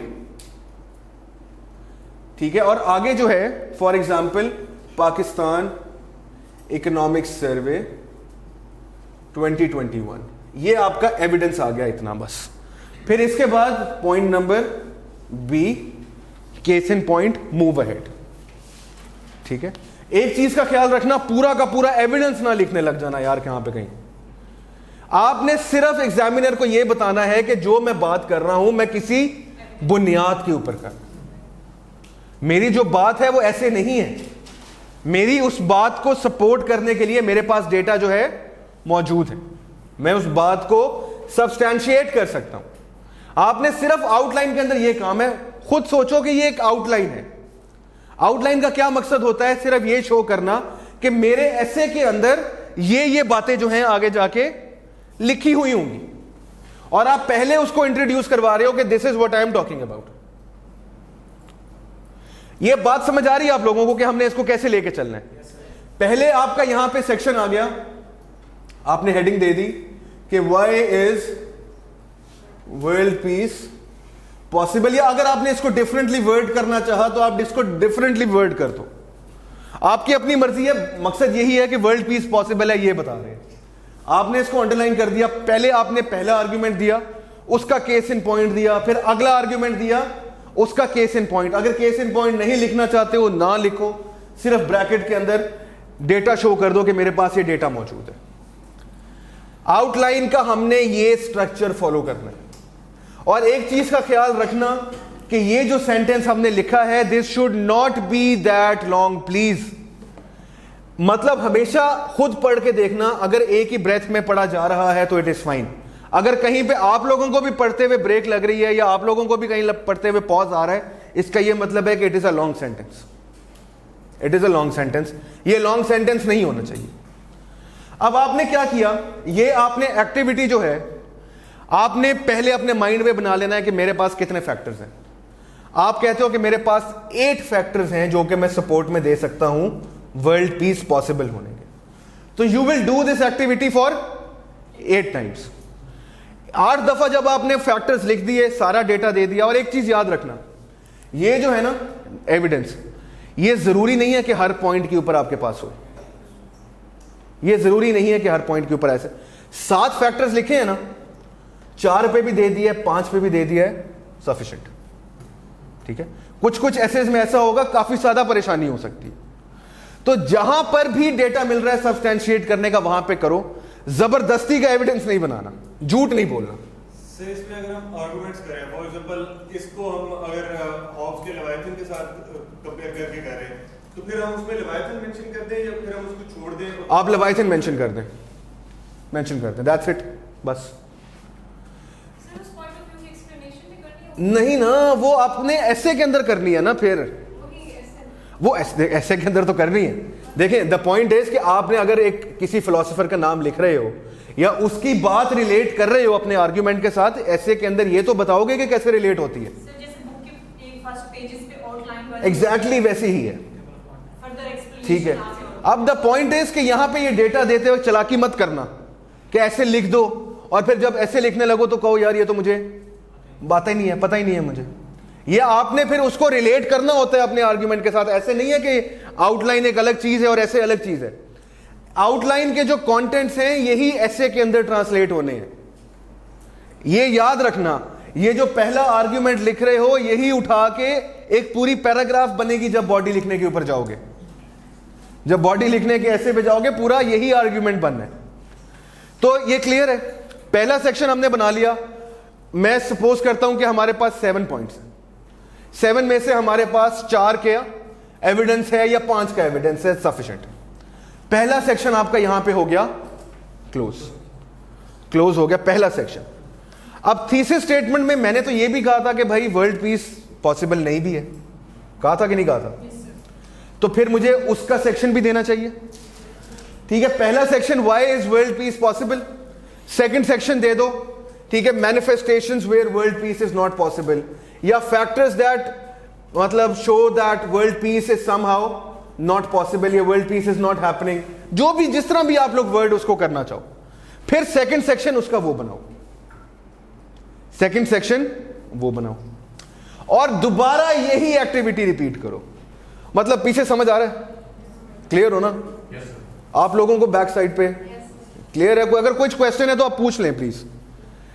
ये समझ आ रहा है कि हमने सेक्शंस के बीच में कैसे चेंज करना है, सेक्शंस कैसे लेके आने हैं? सर अगर हम एक वे की तरफ जा रहे हैं तो एक आउटलाइन, अगर हम मतलब जैसे आपने कहा कि दोनों तरफ जाएंगे तो 2 आउटलाइन बन जाएगा। इसको 2 आउटलाइंस ना बोलें, 2 आउटलाइंस बोलने से कंफ्यूजन होती है। 2 सेक्शंस हैं ये, आउटलाइन के 2 सेक्शन, आउटलाइन के 2 सेक्शंस हैं। ठीक है, आउटलाइन के 2 सेक्शंस हैं। ठीक है, आपने बता दिया। फिर आप दूसरी साइड पे जाके ये भी बताओगे कि why is world piece not possible. लेकिन एक चीज का ख्याल रखना है अब यहां पे, पहले आपने स्टांस लिया है, आपका मेजर स्टांस ये है कि वर्ल्ड पीस इज पॉसिबल। अगर उसके अंदर 7 पॉइंट्स है ना, तो why world peace is not possible के अंदर 5 हो। ये ना हो कि आपने स्टांस लिया हुआ वर्ल्ड पीस इज पॉसिबल और ज्यादा फैक्टर जो है आप दे रहे हो world peace is not possible के। तो always keep this in mind, always keep this in mind कि बेशक ज्यादा फैक्टर्स भी हों, लेकिन अगर पहला सेक्शन पहला स्टांस लिया हुआ है वहां पे 7 पॉइंट्स हैं तो अगले में 5 पॉइंट्स होने चाहिए। ये पॉइंट समझ आया? ये बात क्या कह रहा हूं मैं कि ये ना हो कि आपने स्टांस लिया हुआ वर्ल्ड पीस इज पॉसिबल, ज्यादा पॉइंट्स कहां पे दे रहे हो? World peace is not possible के ऊपर। ठीक है, तो 7 पॉइंट्स वहां पे, ये कोई हार्ड एंड फास्ट रूल नहीं है 7 और 5 वाला। This is just an illustration. ये डिपेंड करता है हमारी जो टॉपिक है हमारे पास। अभी आता हूं, उसके ऊपर आता हूं। आपने ये दे दिया, ठीक है। फिर मैंने अपनी थीसिस के अंदर ये भी कहा था कि भाई अगर ये कुछ हो जाए तो वर्ल्ड पीस पॉसिबल हो सकता है। ठीक है, मैंने ये भी कहा था। तो फिर मेरा एक आखिरी सेक्शन आएगा। ठीक है, फिर मेरा एक आखिरी सेक्शन आएगा। अच्छा, वे फॉरवर्ड इसको लेबल ना करो तो बेहतर है, ठीक है, रिकमेंडेशंस भी नहीं. What can be done to ensure that world peace is created या वर्ल्ड पीस इज इंश्योर्ड या वर्ल्ड पीस इज सस्टेन्ड, जैसे भी आप लोग उसको लेबल करना चाहो. उसके अंदर कितने पॉइंट्स? 4 पॉइंट्स. 7 + 5 + 4 कितने पॉइंट्स हो गए? 16 पॉइंट्स. ये 16 पॉइंट्स नहीं है, इसका मतलब है ये 16 पैराग्राफ्स है. Always keep this in mind. जब जज्बाती हो के 25-25 पॉइंट लिख रहे हो ना ऐसे के अंदर, ये अपने माइंड में लेके आना कि भाई इसका मतलब 25 पैराग्राफ्स हैं फिर, क्योंकि वो ये जरूर देखते हैं. एग्जामिनर रिपोर्ट के अंदर ये भी मेंशन है कि भाई इन्होंने बेवकूफ बनाने के लिए आउटलाइन के अंदर भर दी हैं चीजें, ऐसे के अंदर इनके पास कंटेंट नहीं था. तो ये रियलिस्टिक है. क्या मतलब? मैं एक ही काम करता था हमेशा, मैं पूरा ऐसे बाद में लिखा था, मैं डेली बेसिस के ऊपर आउटलाइन इंट्रो लिखता था, क्योंकि उससे एक तो बहुत बड़ा फायदा ये होता है कि अगर आपकी आउटलाइन स्ट्रांग है, ऐसे लिखा जाता है, ऐसे लिखा जाता है. आप ये always keep this in mind कि आउटलाइंस की प्रैक्टिस करो, ज्यादा से ज्यादा प्रैक्टिस करो.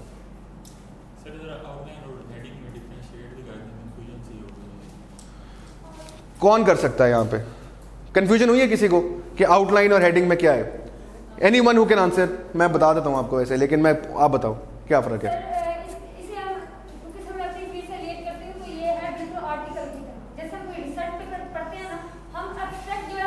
ऐसा ना करो, मैंने ऐसे पढ़ाया उसको रिसर्च पेपर कर दिया यार, ठीक है. नहीं देखो मेरी बात सुनो, रिसर्च जो रिपोर्ट होती है, रिसर्च पेपर होती है ना, that is full of facts, that is full of figures, that is full of diagrams, वो एक अलग चीज हो जाती है. यहां पे देखो मैं आपको बता रहा हूं, यहां पे जो ये वाला पॉइंट है ना, ये आपका अपना एनालिसिस है, ये आपका अपना पॉइंट ऑफ व्यू है. उसको सपोर्ट करने के लिए आप क्या यूज कर रहे हो? कोई एविडेंस ले रहे हो या कोई डेटा ले रहे हो. रिपोर्ट के अंदर क्या होता है? रिपोर्ट के अंदर ये नहीं होगा, रिपोर्ट के अंदर ये होगा, ठीक है. अच्छा, आपकी जो बात है ना, देखो आउटलाइन जो हम कहते हैं ना, outline is a mixture of different sections. पहला section why world peace is possible, second section manifestations where world peace is not possible, and third section what can be done to ensure that world peace is sustained in the world.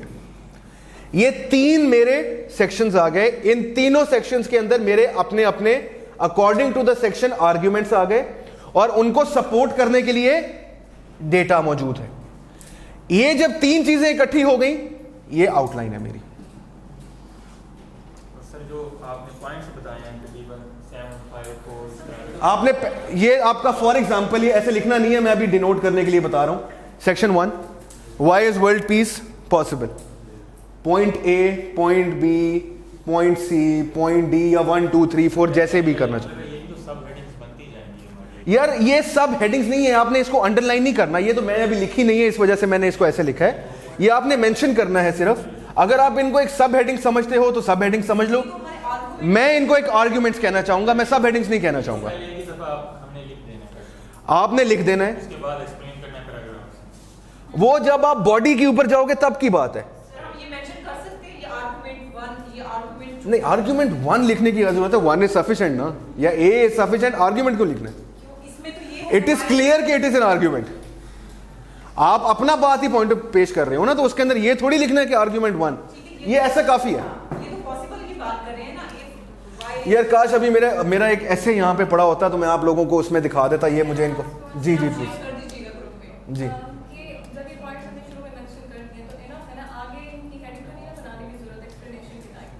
ऐसे लिखने के time पे नहीं नहीं बिल्कुल नहीं, बिल्कुल नहीं. वो अभी हम उसके ऊपर आते हैं. वो फिर देखें, ऐसे का सबसे जरूरी चीज यही है कि वो 1 फ्लो राइटिंग होती है. जब मैं ऐसे आपका पढ़ूं फिर उसमें मुझे रुकना ना पड़े, मुझे ये ना सोचना पड़े कि पीछे क्या लिखा हुआ है, आगे क्या लिखा हुआ है. इसी वजह से तो आउटलाइन बनाई है कि कनेक्टिविटी इंश्योर्ड रहे. इसी वजह से तो आउटलाइन बन रही है कि आपको खुद को पता होगा कि इसके बाद ये, इसके बाद ये, इसके बाद ये. आसान तरीका सबसे हमेशा ये होता है कि जब ऐसे का पेपर सामने आए ना, कभी कभी ऐसा होगा, मैं आपके साथ बड़ा ऑनेस्ट हूं, कि आपको कोई एक भी नहीं आता होगा. कभी कभी ऐसा होगा कि आपको 10 में से 4 या 5 आते होंगे, और 10 में से जब 4 या 5 आते हो ना, वो ज्यादा मुश्किल सिनेरियो है. ठीक है, आप you are running against time, और आप बैठे ये सोच रहे होते हो कि यार कौन सा करना है, फौरन उसमें ये आसान तरीका है कि 2 या 3 को शॉर्टलिस्ट करो, शीट को पलटाओ, एंड पे जाके ना पॉइंट्स लिखना शुरू हो जाओ, रफ में रफ में पॉइंट्स लिखना शुरू हो जाओ, सब तीनों हेडिंग्स के नीचे ना, तीनों टॉपिक्स के नीचे। उसके बाद इवैल्यूएट करो कि डेटा सबसे ज्यादा किसके पास है, किस चीज के ऊपर है, और सबसे ज्यादा क्लैरिटी किसके ऊपर है। Go for it. मैंने इस दफा 3 आउटलाइंस रफ के अंदर बनाई थी पहले, उसके बाद मैंने ऐसे लिखा था क्योंकि मुझे कश्मीर वाला भी आता था, फॉरेन पॉलिसी वाला भी, इकोनॉमी वाला भी, टूरिज्म वाला भी, सब आते थे। हाँ, तो फिर मैंने वहां पे जाके ये सोचा कि यार सबसे बेहतर मेरे लिए जो है वो टूरिज्म वाला है। ठीक है, नॉर्मली क्या होता है कि आप वो ऐसे अगर पकड़ लो ना जिसके पास डेटा नहीं है, पहला सेक्शन बना लिया, दूसरा सेक्शन का 2 पॉइंट लिखे, और आपने कहा कि भाई आगे तो डेटा ही नहीं है, आगे तो चीजें ही नहीं है। फिर आप क्या करोगे, आधा पौना घंटा जाया करने के बाद आप मारोगे उसके ऊपर क्रॉस, और फिर आप दोबारा नया टॉपिक पकड़ के उसको शुरू हो जाओगे। इस चीज से बचने के लिए ऑलवेज कभी भी एक चीज याद रखना, ऐसे का एग्जाम फौरन शुरू नहीं करना, थोड़ा सा टाइम दो अपने आप को एब्जॉर्ब करने के लिए। बहुत ज्यादा नर्व्स होती हैं, यकीन करो बहुत नर्व्स होती हैं, थोड़ा सा अपने आप को टाइम दो। टॉपिक आया ना, टेक अ लॉन्ग ब्रेथ, पीछे चले जाओ, देखो कि यार कौन सा टॉपिक मुझे बेहतर समझ आ रहा है। कुछ टॉपिक्स ऐसे होंगे आप पढ़ते कहोगे कि यार नहीं मुझे तो समझ ही नहीं आया, क्रॉस।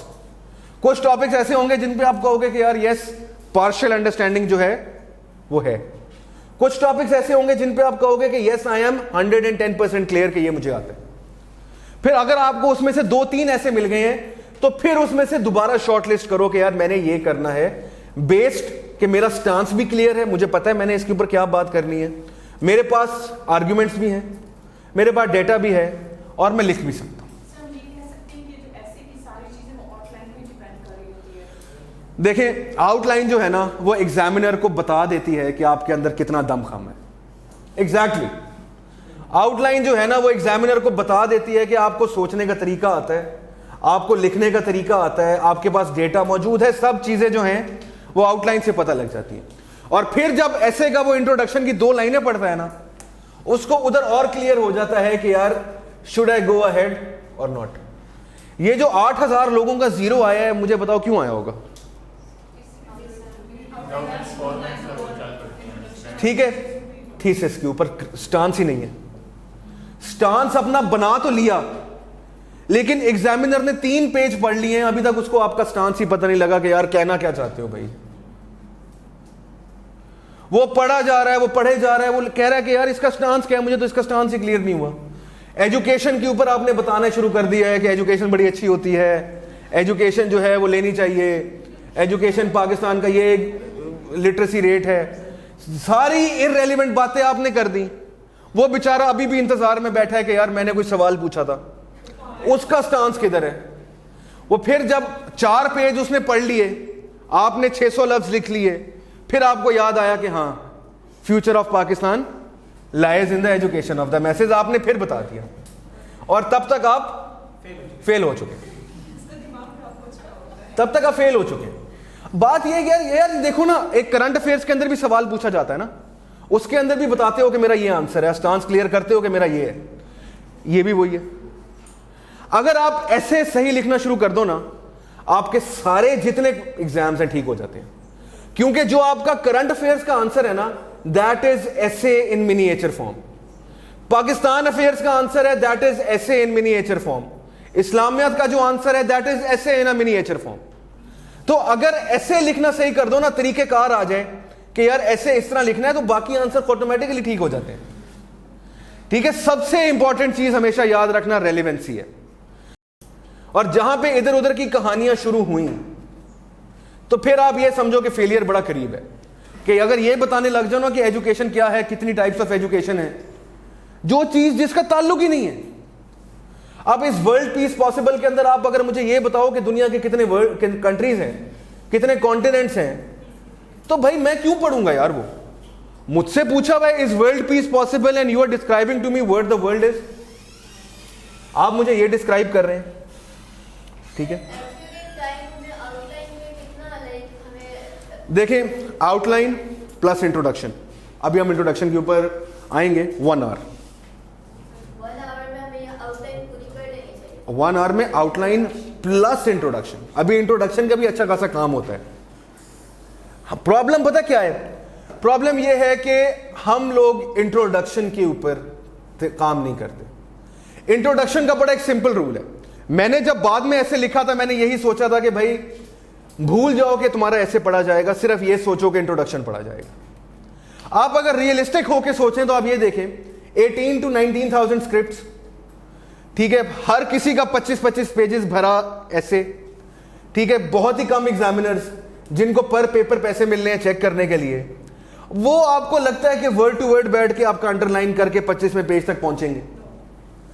तो आपका क्या काम होता है? आपका यह काम होता है कि जो आपका इंट्रोडक्शन है, that has to be the best writing of your life that you are doing on that day.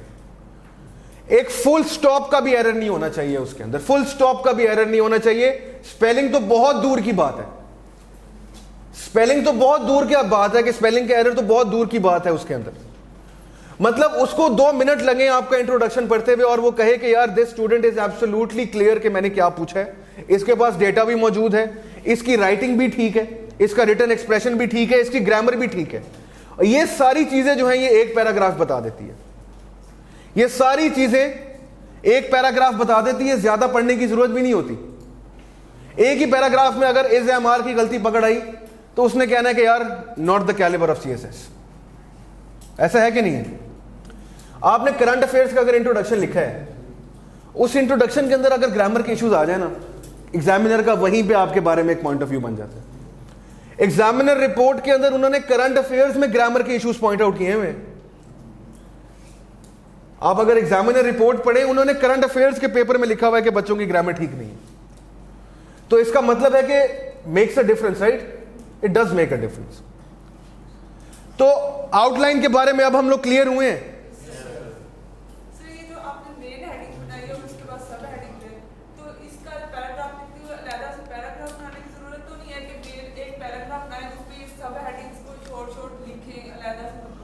ऐसे के अंदर हेडिंग्स नहीं आती। पैराग्राफ में लिखते हैं हम लोग, जैसे ये सब हेडिंग्स को हम पैराग्राफ बनाएंगे, तो ये जो है why is word is possible, इसका एक पैराग्राफ बना सकते हैं जिसकी सारी जैसे 4 आपने सब हेडिंग बनाएंगे तो चारों को मेंशन कर दो शॉर्ट। नहीं नहीं नहीं नहीं नहीं नहीं नहीं, वो जब हम बॉडी के ऊपर जाएंगे ना तब एक अलग बात है, तब एक अलग बात है। तो are we people clear outline पे? क्या सीखा है आज? ठीक है, सॉरी।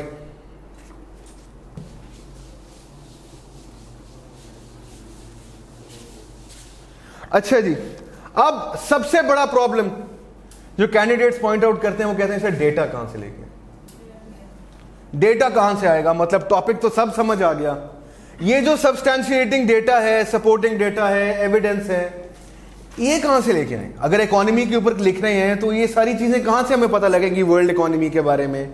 ठीक है, या फॉर एग्जांपल अगर हम वर्ल्ड पीस पॉसिबल के बारे में लिख रहे हैं तो कॉन्फ्लिक्ट का कैसे पता लगेगा?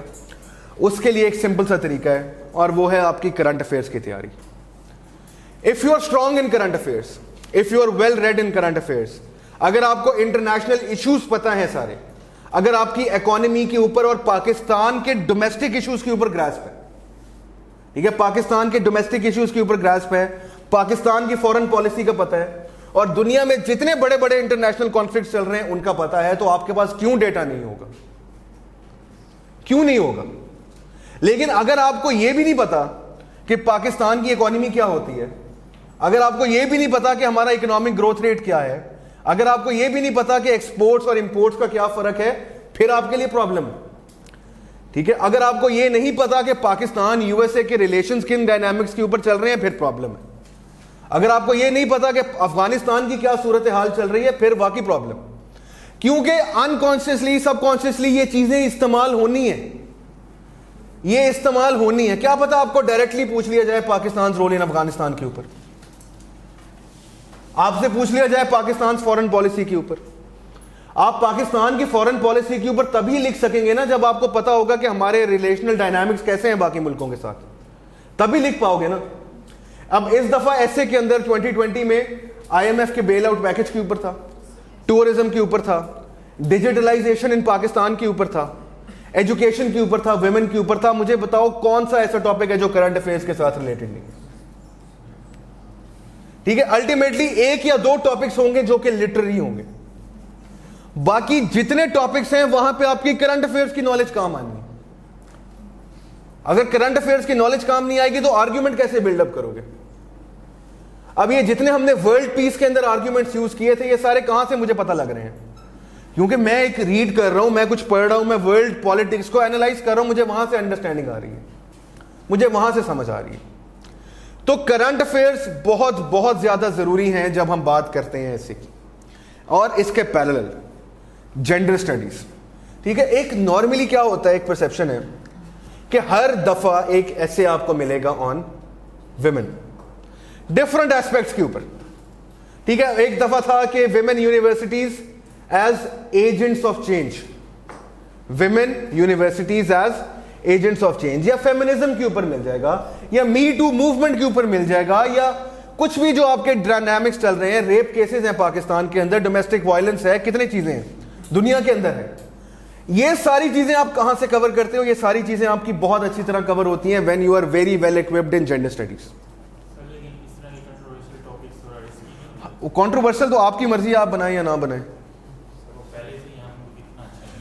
नहीं, द पॉइंट इज कि आप देखें, अब एक चीज लिखी हुई है, राइजिंग डोमेस्टिक अब्यूज केसिंग इन पाकिस्तान, ठीक है।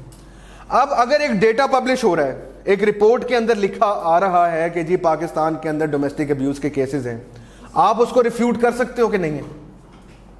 हाउ कैन वी रिफ्यूट कि नहीं है? हम बीइंग सीएसएस एस्पिरेंट्स, हमारा एक काम है यूज ऑफ डेटा। आप जो मर्जी कहें, आप बेशक बाहर दोस्तों के साथ बैठ के कहो कि पाकिस्तान जन्नत है औरतों के लिए, ठीक है, लेकिन आपके सामने अगर यूएन रिपोर्ट पब्लिश कर रहा है, ठीक है, आपके सामने और की ह्यूमैनिटेरियन ऑर्गेनाइजेशन रिपोर्ट पब्लिश कर रही है, आपके लिए वही सब कुछ है, आपके लिए वही डेटा है, आपने वही इस्तेमाल करना है। आप बेशक ये बैठ के कहो कि पाकिस्तान के अंदर एक भी बंदा अनएम्प्लॉयड नहीं है, वो आपकी सोच है, लेकिन डेटा ऑन ग्राउंड डिफरेंट है। डेटा जो है जहां पे मेंशन्ड है इकोनॉमिक सर्वे के अंदर, जो चीजें हैं वही हैं। अब इस दफा इन्होंने हमारा इकोनॉमिक ग्रोथ रेट जो है सडनली जून के महीने के अंदर काफी ज्यादा बढ़ा दिया। बहुत से इकोनॉमिस्ट जो हैं वो बैठे कह रहे हैं कि ऐसा नहीं हो सकता, लेकिन as candidates, as aspirants, we are bound to follow what is written in the Pakistan economic survey, we are bound to follow, ठीक है। अब वही बात आ जाती है ना कि जरदारी को केसेस के अंदर अगर अदालत ने छूट दे दी है, तो आप और मैं बैठ के ये नहीं कोई कहने वाले होते कि जरदारी करप्ट है, क्योंकि कोर्ट ऑफ लॉ ने उसको छोड़ दिया। हमने क्या करना है? हमने कोर्ट ऑफ लॉ के फैसले को कहना है कि भाई कोर्ट ऑफ लॉ ने फैसला किया है, you and me are not investigators and you and me are not the जजेस। तो बात यह है कि जो स्टेटमेंट आ रही हो ना, आप उसके ऊपर अपना स्टांस जाहिर करो, उसको ये ना कहो कि यार ये है ही नहीं, वो एक गलत चीज है, ठीक है। हम लोग जो है we are bound by all of this, we are bound by, आप जो मर्जी कहो, लेकिन रिपोर्ट्स हैं, पब्लिश भी होती हैं। आप बेशक उसको सब्सटेंशिएट करने के लिए कहो कि यूएस में ये होता है, यूरोप में ये होता है, लेकिन दिस डज नॉट मीन कि पाकिस्तान में ये नहीं होता, ठीक है। तो कंट्रोवर्शियल इन द सेंस मैं तो कहूंगा नहीं है, ठीक है। तो जेंडर स्टडीज की जो नॉलेज है वो बहुत इंपॉर्टेंट है और उसका बहुत बड़ा इंपैक्ट होता है इंग्लिश ऐसे पे। I have always believed this, ठीक है। तो काफी लंबी क्लास हो गई है, ठीक है। I am also a bit drained, तो इसको वाइंड अप करते हैं, ठीक है। आई थैंक यू ऑल, ठीक है, for joining me and for listening me, and I hope कि आप लोगों को काफ़ी कुछ बेहतर हुआ होगा after this class, and thank you, ठीक है, आप सबका, and thank you for visiting Panacea for this introductory ऐसे, एंड आई होप कि आप लोग जो है आगे भी यहाँ पे चलते रहेंगे। Thank you so much.